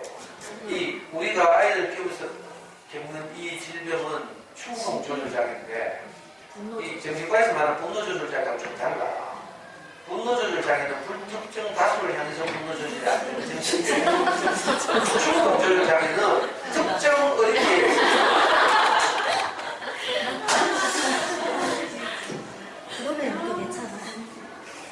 그래서 정신과 가면 의사들이요 우리 하소연 들어준다니까 들어준다고 뭐 안 되면 자기 애 키우는 이야기 좀 하다가 뭐 우리처럼 아빠들 애 잡아보나? 그러니까 잘 모르지. 애들은 뭐 다 집어올 거 갖고 태어나요 개사하고 도사 같은 소리 하지. 그리고 들어보도 안 되면 있잖아요. 심하다 싶으면 약물 처방하는 거라. 항물질 좀 드세요. 어떤 엄마들은 신경전제 이렇게 하고 있잖아요. 근데 이 약물이 효과가 있으려면 증세가 일관돼야 돼. 풀타임 사이클이야. 이 약물이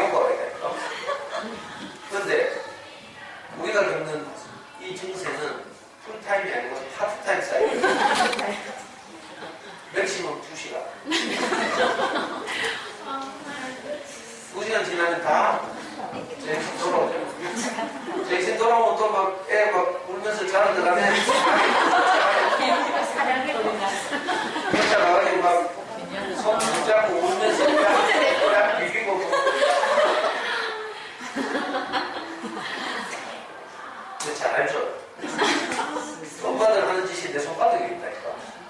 왜 그런지 알아요? 해봤는 거 아니에요? 그렇지. 저도 똑같이 해봤으니까요.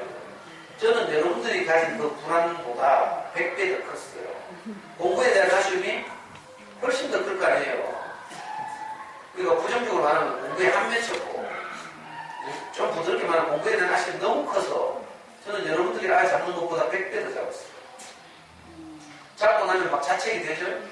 저도 똑같이 애 침대 모임한테 가서 무릎 꿇고 애 손을 잡고 이랬어요. 아빠가 미쳤다. 우리 아들 잘못한 게 하나도 없는데 아빠가 불안해서 그랬어. 아빠가 지금 목사님 말씀 열심히 듣고 있으니까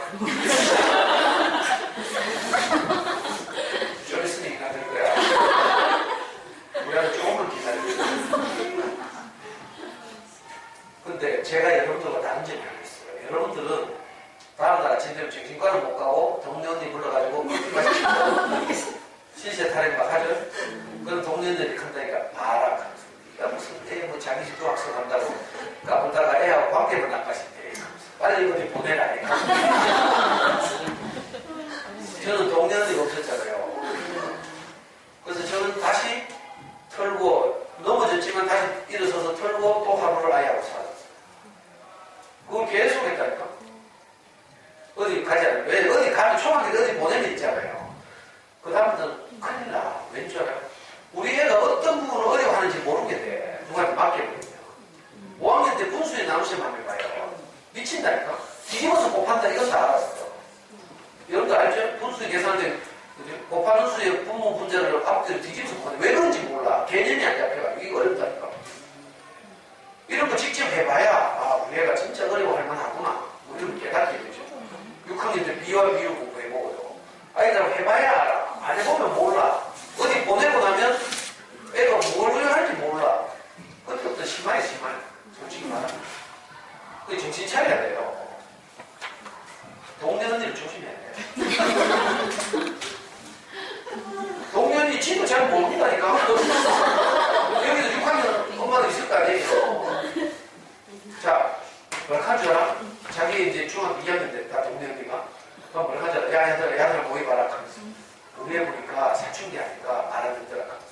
그것처럼 어릴 때 말 잘 들을 때 더 빡시게 돌려. 이게 동네 언니라니까. 미안해요. 친하게 소리. 차이가 나쁘게. 근데 동네 언니가 나쁘다는 말이 아니에요. 동네 언니도 몰라. 이게 뭐야? 성경의 표현대로 하면 소경이 소경을 인도하고 있어. 지도 모르면서. 근데 같이 불안하고 이러니까 안타까운 얘기예요. 아까 마리아 몬테소리가 신체 영역, 인지 영역, 그 다음 뭐라고요? 서영역이다. 방금 말씀드린 우리 정신병 있어가지고 애들 전설적으로 안정시킬 수가 없어. 우리 밑에서 애들이 자존감이 높아지고 자존감이 낮아져요.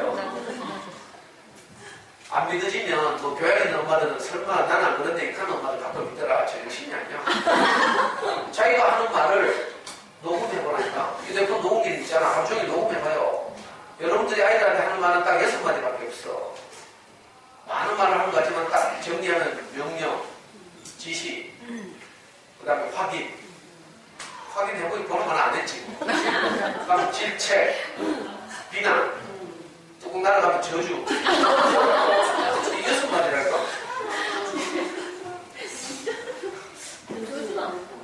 그러니까 저주를 안 한다고? 그 저주 안 하는 것은 교회에 있는 엄마고 우리 흔히 하는 거 있잖아. 네가 뭐 밥 먹을 자격도 없어. 이게 아니 녹음해봐야겠다. 우리가 뭐 하는 말마다 애들 자존감을 낮추고 있어요. 기회를 살리는 게 아니야. 이상하다니까. 저도 그래. 저는요 아이가 너무 자랑스러워서 솔직히 말하면 내 지금도 기억나는데 애들 중고등학교 다닐 때 교복 입고 현관문을 열고 나서는 것만 봐도 내가 자랑스러웠어. 왜냐면 저는 그 시기에 공장에 다녔거든요. 제가 다니던 중고등학교 내 나이 때 사춘기 나이 때 다니던 자전거 부속 만드는 공장이 있었는데 고성도 시민운동장 뒤에 거기 가면 바로 앞에 성공중고등학교 있었어요. 옛날에 아침마다 저는 자전거 타고 출근하잖아요. 내 또래 아이들 교복 입고 성암중고등학교 학교 교문으로 들어가는 거라. 그 같은 길을 가잖아요. 그때 내 그 낭패감, 절망감, 뭐 하여튼 이거 말할 수가 없어. 근데 우리 사랑하는 아들은 교복 입고 학교에 가잖아요. 교복 입고 학교 가는 것만 해도 자랑스럽다. 그래서 저는 아침마다 막 애한테 자랑스러워서 끽하고 사진 찍으려고 막, 이 새끼는 그때 뭐, 초상권 침해가 하면서 저 한 번 못 찍었어요. 졸업식 날 딱 교복 입고 처음 찍었어요. 난 너무 자랑스럽다, 이거. 이런 마음이 있으면서도 한편으로 공부시킬 때는 어떻게 돼요? 이 새끼, 저 새끼하고 뚝 날아가지고. 이 아이 키우면서 진짜 미친 일이죠. 그런데 정말 다행이었던 것이 제가 아이 4살 때는요, 어린이 서점을 꾸준히 다녔잖아요. 어린이 서점을 다닌다고 좋은 그림책도 있어요. 좋은 그림책이 있잖아요. 그런 것들은 이상하게 너무 감동이 돼요. 그걸 읽어주다 보면요, 내가 가진 진짜 마음이 올라와. 이렇게 한번 해봐요. 예를 들면, 언제까지나 너를 사랑해. 이런 그림책이다. 5월 가정의 달이잖아. 세계적인 그림책인데, 이거 읽어주다 보면 저절로 우리 엄마가 나를 어떻게 키웠는지, 이게 생각나. 그래서 내가 감동이 막 밀려온다니까. 그래서 내가 같은 마음으로 또 아이한테 말하게 돼. 저는요, 어릴 때 우리 아이한테 책을 읽을 때 진짜 많이 울었어요. 내 어린 시절에 생각나서도 울고, 치유도 많이 되고. 그게 아까 몬테소리가 말한 대로 아마 정서적인 안정을 시키는 거야. 이걸 전문적인 용어를 빌리자면, 어떤 책은요, 아이들이 주인공과 자기가 동일시돼. 하나가 되는 거지. 여러분들로 말하면, 옛날에 태양이 후회할 때, 송혜교하고 동일시돼.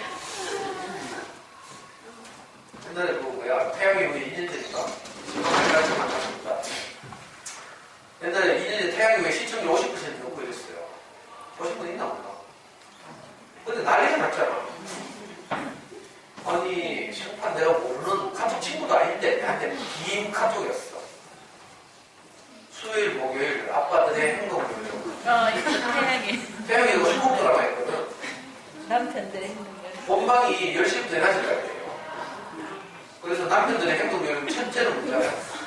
본방이 10시부터 시작하는데 엄마들은 9시부터 예민해져 있다. 그래서 정리 다 해놓고 막 그거를 되는 거야. 그러니까 아빠들의 행동력이 첫 번째는 무조건 9시 전에 저녁 해결하고 집구석에 들어가가지고 안방에 장박해서 저녁에 나오면 안 된다. 이게 행동이 첫 번째예요. 두 번째는 문제야. 두 번째가 더 가거든요. 11시에 본방이 끝나잖아요. 11시에 본방이 끝났다고 바로 거실로 튀어나오면 큰일 나요. 엄마들이 아직도 송중기의 잔영이 있거든요. 이게 왜 그런지 알아요? 지가 송혜교하고 동일시대요.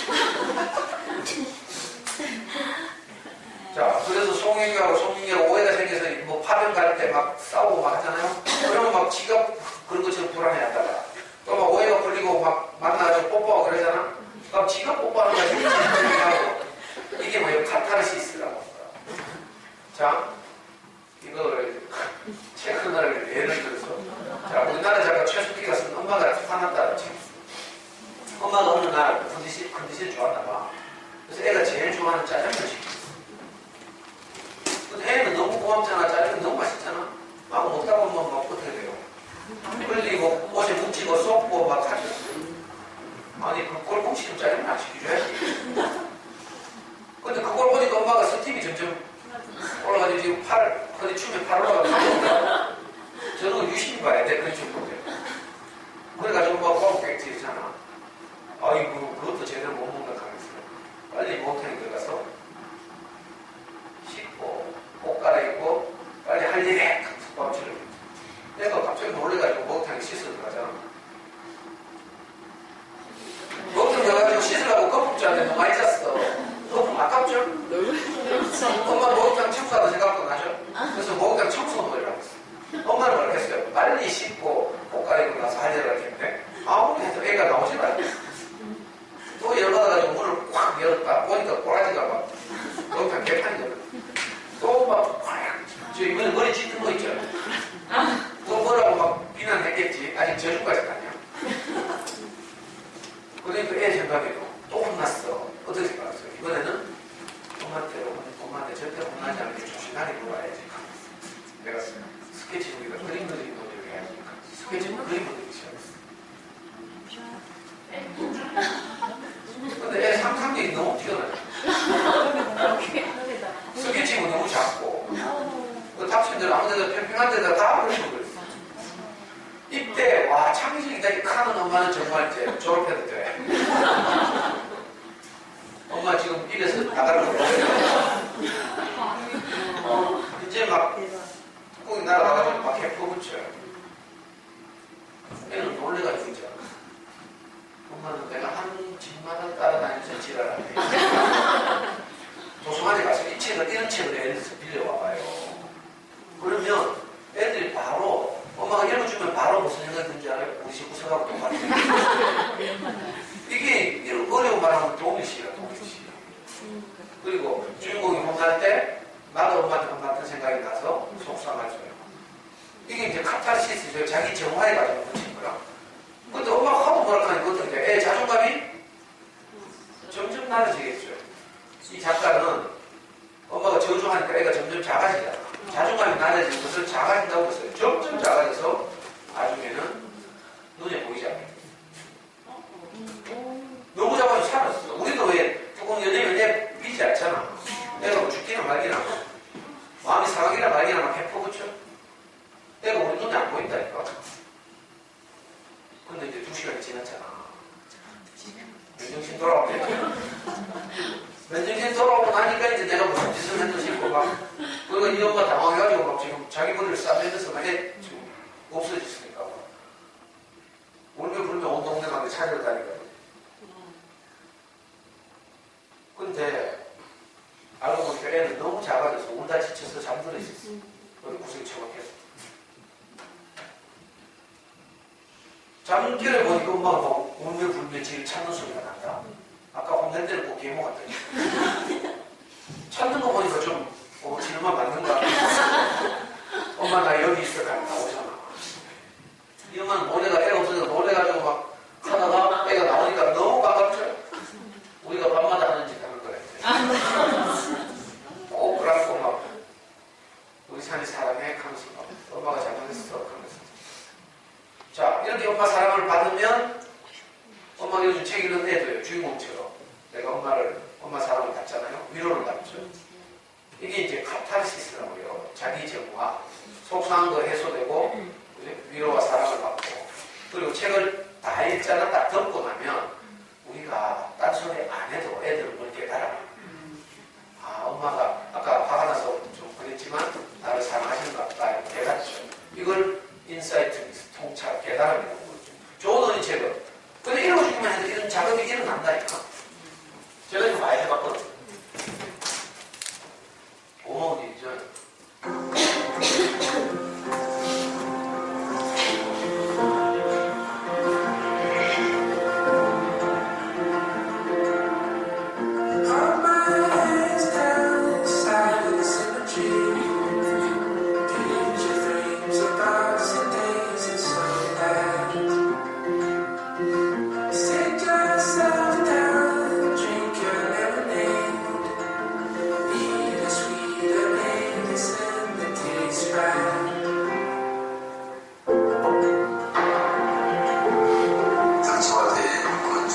벽을 만드는 말.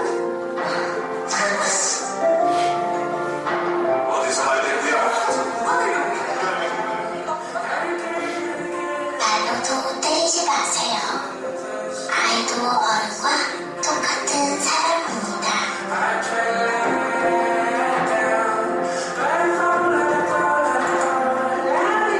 함께 해주세요. Save the children.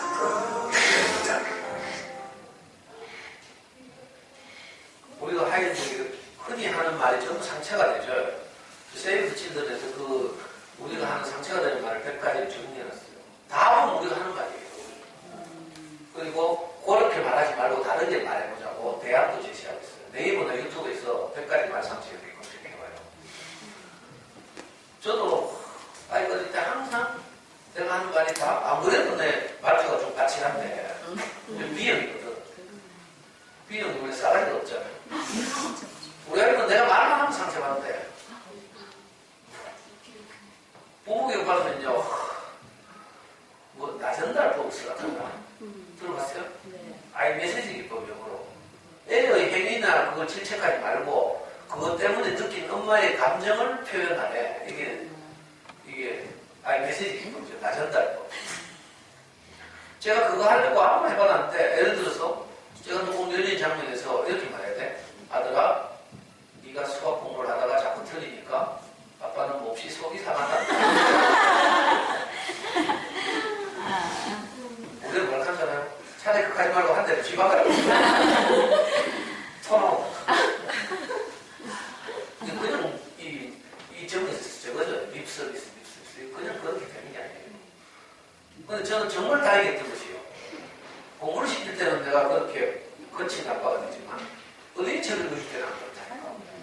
그러니까 내가 울면서 아이한테 아빠 마음을 많이 이야기했거든요. 저는 아버지가 우리 아버지 38인가? 제가 초등학교 1학년 돌아가셨는데 그것 때문에 저는 늘 두려운 것이 저도 일찍 죽을까봐.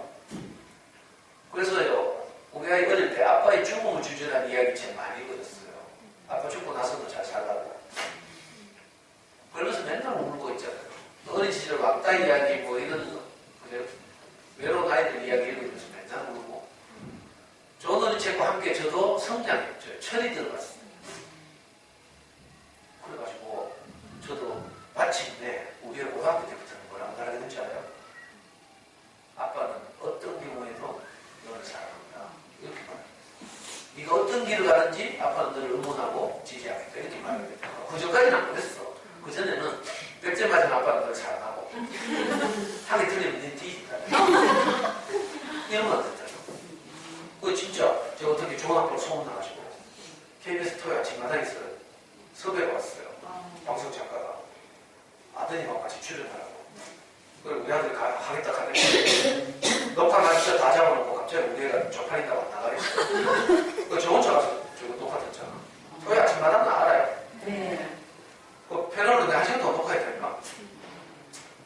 그리고 녹화 방송 보실 아드님한테 한마디 하래, 사회자가. 그래서 내가 진짜 카메라를, 풀어놓은 카메라를 똑바로 쳐다본 거 알아요.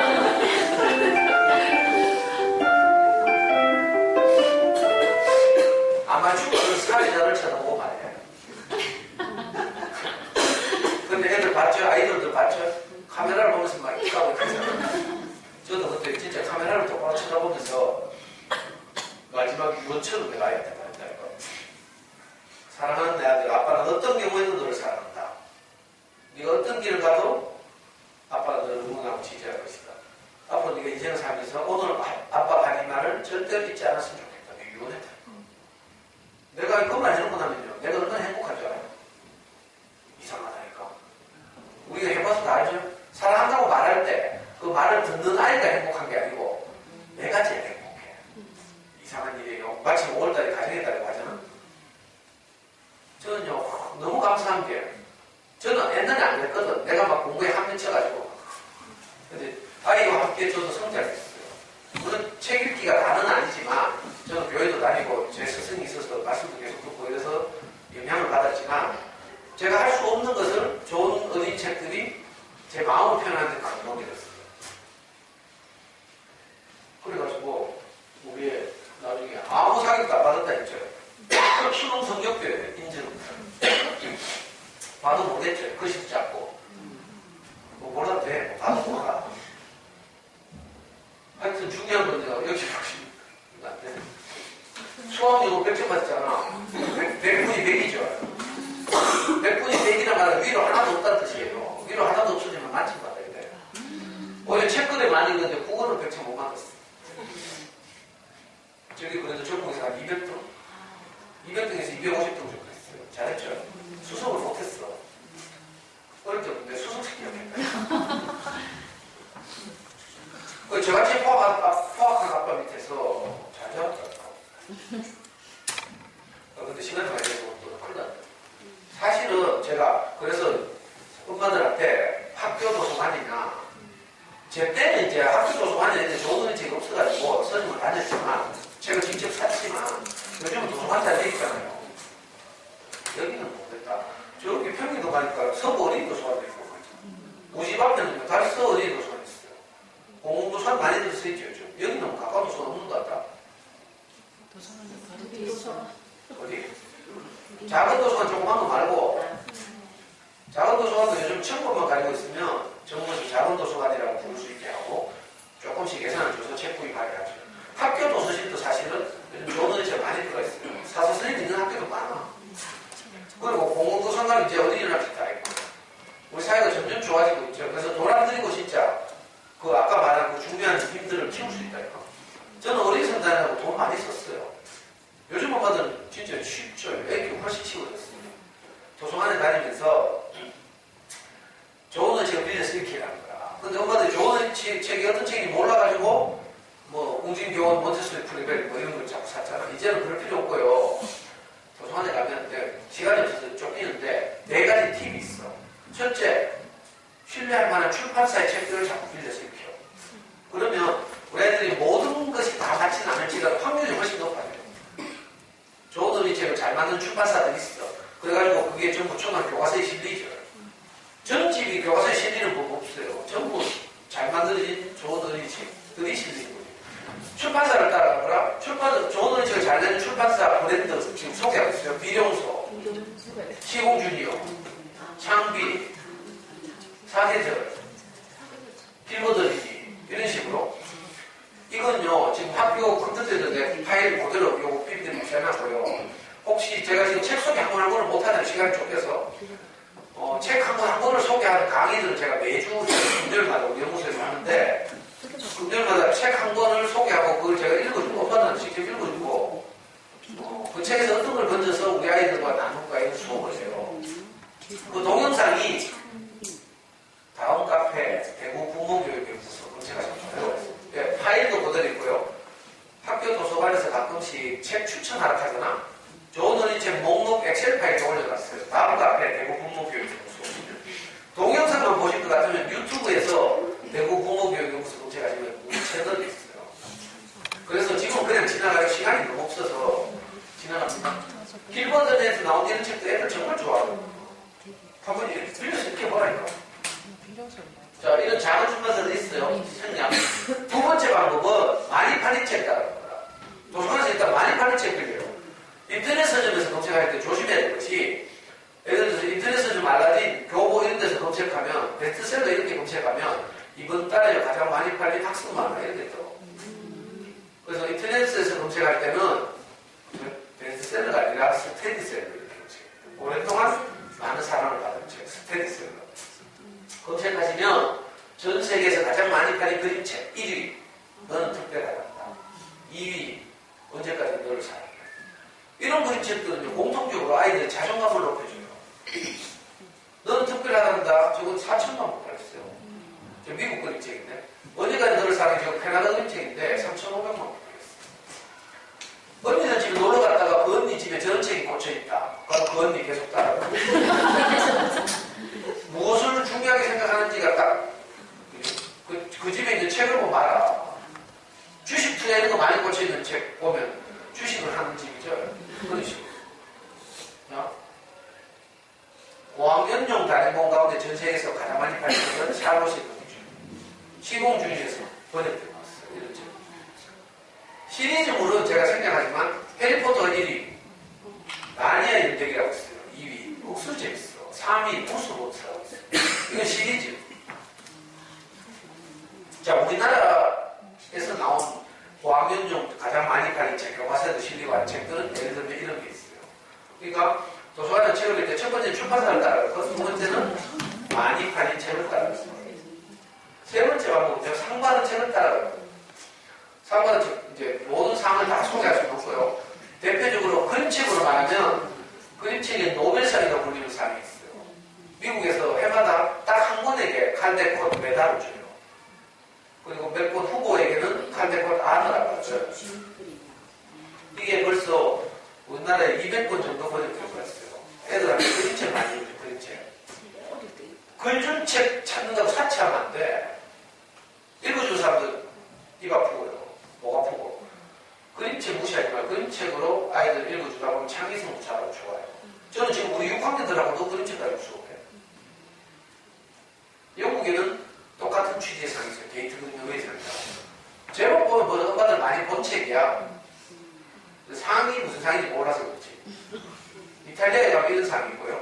그리고 다 생략하지만 우리나라 출판사들, 주요 어린이책 출판사들이 맨날 상을 정해놓고 있어요. 문학동네 어린이상, 창비 어린이상 이런 식으로. 거기서 대상 받은 책도 다 재밌어요. 마지막으로 도서관을 자주 다니는 분들이라면 두 가지가 있어요. 하나는 주제별로 책을 보는 거라. 예를 들면 아이를 위로하는 책, 뭐 아이에게 용기를 주는 책 이런 식으로. 그리고 또 더 좋은 방법은 취향에 따라서 작가를 따라가는 방법. 예를 들어서 우리나라 최초로 100만 부 이상 팔린 책, 강아지도. 이게 권영쌤이 썼어. 그러니까 권영쌤이 책들은 전부 작은 것들의 소중함, 우리가 무시하는 하찮은 것들의 소중함을 말하고 있어요. 그 권영쌤 책을 쭉 따라있다 보면 어린이 책의 세계로 들어오기 쉽죠. 권영쌤 지금 돌아가신 지 벌써 10년 지났는데 지금도요, 안동에 가면 권영쌤 살던 동네에 폐교된 초등학교를 권영쌤 동화나라고 부르거든요. 거기 가면 학교 마당에, 교정에 강아지 똥이 있다.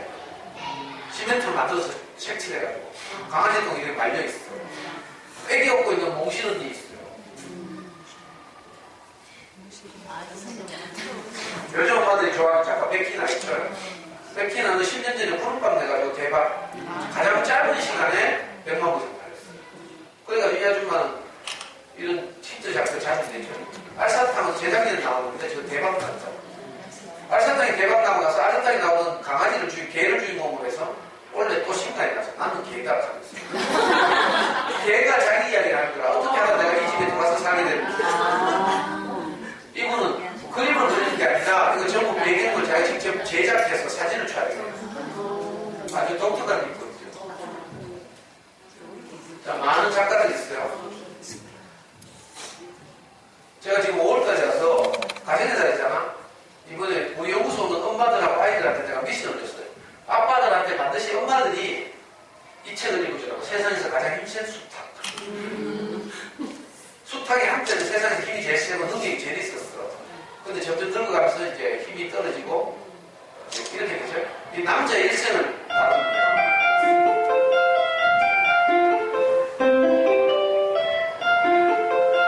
돈 벌어서 가족을 부양하느라고 헌신하는 아빠들을 위로하고 격려하는 책. 수탉에 비교해서. 그래서 내가 엄마 연구소 엄마한테 미션을 했다니까. 아이가 한번, 엄마가 한번 반드시 남편한테 읽어주고 인증샷을 우리 연구소 다투고 하고 내가 갔어요. 어떤 애가 바로 이 미션 듣더니 바로 말해요. 초등학교 2학 3학년 나이가. 선생님, 근데 우리 엄마는 우리 아빠 안 좋아하는데 어떡하죠? 근데 내가 그랬어요. 세상 모든 엄마들이 아빠를 안 좋아한다. 그렇지만 할 수 있다. 엄마들이 막 아빠, 어떤 엄마는 어제 올라오고 보니까 침대에서 이불 덮고 둘이서 막 책 읽고 있어. 그 사진 애가 찍어갈 거예요. 어떤 아빠는 난리국바람으로 엄마가 읽어준 거 듣고 있고. 재밌어요. 가정에다가 이런 걸 가지고 제가 아이들하고 수업한다니까. 세상에서 가장 힘센 수탉을 가지고 2, 3학년들하고 수업을 하거든요. 닭 이야기 같지만 사실은 사람 이야기죠. 가족을 위해서 헌신하는, 그렇지만 가정의 다조차 소외되기 쉬운 아빠들을 위로하는 책, 이런 거예요. 그러니까 그런 책 무시하면 안 돼요. 제가 작년에는 비무장인데 봄이 오면 저 가지고 고학년들하고 수업을 했다니까. 왜 저가요? 작년에 남북 정상회담을 했거든요. 작년 4월달에. 그래서 아이들한테 기적같이 한반도의 평화가 찾아왔다. 요즘에 시류를 가지고 아이들하고 이야기를 했죠. 어린이를 위한 비문학 수업하면서 이제 일주일에 한 번씩 팀 짜서 수업이 있거든요. 그림책을 무시하면 안 됩니다. 시간 없다 다시 한번. 이런 뭐 수많은 작가들이 있어요. 이제 도서관을 다니면서 아이들에게 책을 읽어주고 하다 보면 눈이 뜨여요. 저는 지금 20년 이상을 익하고 있었으니까 되게 많이 아는 척 하잖아요. 근데 저도 처음에는 아무것도 몰랐어요. 여러분들도 하다 보면 저절로 알게 돼요. 눈이 뜨이고. 자, 마지막 인증샷이에요. 재작년에 우리 애가 아까 저희 아빠가 수주라서 한국 강의에서 더 이상 안 되겠다 하면서 벼락치기가 일본어 공부를 해서 일본 회사에 취직을 했다. 일본 회사에서는 한국에서 인재를 3명을 뽑았다고 신문에 들었어요. 그래가지고 특급 대우를 했다. 신입사원들은 보통 가면 서류 복사하고 커피 타고 이런 거 하거든. 근데 우리 애는요, 한국과 일본의 기업 간 사고 파는 일, 인수합병 이런 거다. 왜 두 나라 언어를 하니까. 거기다가 일본 일본어를 더 능통하게 하려고 일본어 100만 원짜리 원어민 과외를 일주일에 한 번씩 붙여주고 그랬어요. 근데 우리가 그 한국교육과 일본교육과 인수합병 업무에 투입돼가지고 이제 두 나라 말을 이제 다 사용하니까 핵자는 메신저 역할을 했어요. 그런데 우리가 이 일을 해보더니 깨달은 게 있어. 기업을 사고 파는 일은 돈이 많이 더 중요한 일이잖아. 그래서 말만 할 수 있다고 되는 게 아니고 법률적인 전문 지식이 필요해요. 그래서 일본 로펌에서 자문을 받아가면서 하는 거예요. 메신저 역할을 하는 거라. 그래가지고 우리가 깨달은 것이 언어만 잘한다고 되는 게 아니라 컨텐츠가 전문 지식이 있어야 되는구나. 이걸 깨닫고 작년 5월달에 딱 사표를 내고 1년 동안 딱 근무하고 사표를 내고 한국에 들어왔어요. 아빠 나 로스쿨 갈래? 28을 들어왔다니까. 그래서 로스쿨 입문 시험을 5월달에 귀국해가지고 7월달에 로스쿨 입문 시험 쳤어요. 저 시험.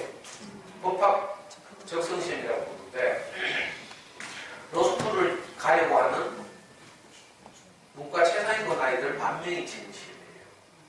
근데 저 시험은 독특한 것이 교과서가 없어. 다시 말하면 벼락치기를 할 수 없는 과목이에요. 법률가가 판검사가 내려가는 청년들이 얼마나 지금까지 논리적으로 생각하는 점을 키우면서 자라왔는지를 평가하는 시험이니까 벼락치기 하면 안 되죠. 딱 두 과목죠. 한 과목 언어 이해 30문제. 둘째 과목 추리 논증 30문제. 40문제, 70문제 치거든요. 우리는 근데 문제가 뭐 있는가 하면 고등학교 때는 좋은 데 가야 돼. 서울에 있는 대학 인성을 해야 되죠. 스카이 가야 되니까 책 못 읽었어요. 수학 공부해야 대학 들어가서는 1학년 때 논이라고 홍대 맨날 가더라. 그런 마음으로 홍대 가고.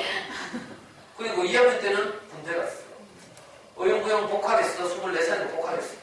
취직 준비하면서 의용부용 뭐 합복하고 뭐 진로 찾고 이러다가 아까 말했죠. 25세 갑자기 정신 차려가지고 벼락치기 공부해서 일본에 갔어요. 최근 2년은 주로 일본어를 사용하고 살았어요.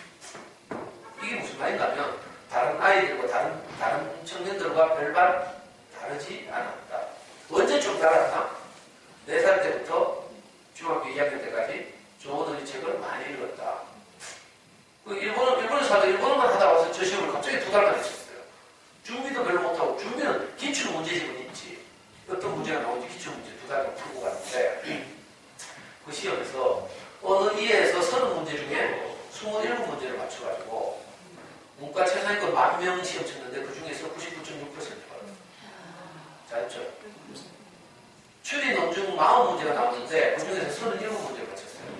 역시 10,000명 가운데 99.2% 받았어요. 우리도 애도 놀라고 저도 놀랐어요. 좀 할 줄 알았지만 저 정도일 줄 몰랐거든요. 그래가지고 10,000명 중에 9등했어요.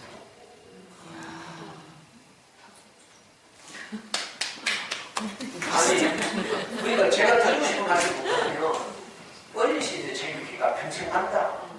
정말 중요할 때 늘 힘을 발휘하게 하는 것이 아까 메스타트로 말하면 기초체력이죠. 기초체력.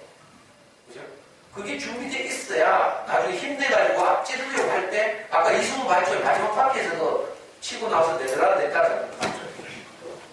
자, 어린 시절 체육기는 단순히 문제 한 문제 더 맞추고 이런 문제가 아니고 우리 아이들이 정말 필요할 때 공부를 하려고 할 때 그 뒷받침이 되는 중요한 힘이 된다. 이걸 말하고 싶었어요. 제 말이 좀 전달되는 건 모르겠어요. 그래가지고요 우리가 원래 2월 28일에 서울대 로스쿨 입학식 갔다 오잖아요. 저 우리의 뒤통수 있어요. 우리는요 지금 29이잖아. 어제도 우리 가족 단톡방 3명밖에 없지만 가족 단톡방에 뭐라고 하잖아요. 에휴 내 신세야. 왜 그런 줄 알아요? 나 지금 이렇게 공부 열심히 하고 있어. 아니 옛날에 사법시험인데 지금은 로스쿨 가가지고 3년 만에 이걸 사법시험 공부 양을 다 해내야 되거든. 그래서 아침에 가면요 밤 11시까지 동화서 공부하고 와. 동화서 전부 독서대 하나씩 주고 있어요. 서울대 로스쿨 가면. 뿐만 아니라 학원도 가. 실리면 고시학원이거든. 고시학원 가서 또 별도로 강의를 들어요. 변호사 시험 3년 후에 로스쿨 졸업하면서 변호사 시험 치거든. 그래가지고 우리는 처음으로 지금 29이 돼가지고 제정신 차리고 처음으로 자기가 하고 싶은 공부를 하고 있는 거야. 그러니까 11시까지 공부하고 있지. 그전에는요 막 공부하기 싫어가지고 한 번도 자발적으로 책상에 뛰어간 적이 없는 놈이라.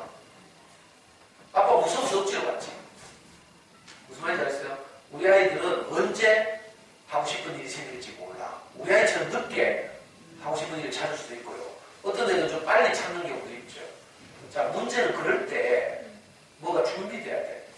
하다못해 축구를 하러 가려고 해도요. 영어를 잘해야 돼. 손흥민은 영어를 막 하죠. 테니스타 정현이라고 있어. 작년에 호주 오픈에 4강도 했지. 원래는 좀 성적이 나쁘지만 걔 영어로 유창하게 인터뷰해야 돼. 22살밖에 안 된 게. 어느 방면을 가도 무슨 힘이 준비돼야 돼. 무슨 말인지 알겠어요? 우리 어린 시절에 무엇을 준비하는 힘, 준비해놓은 힘, 이게 우리 아이들이 성장할 때 큰 격려가 되는 거죠.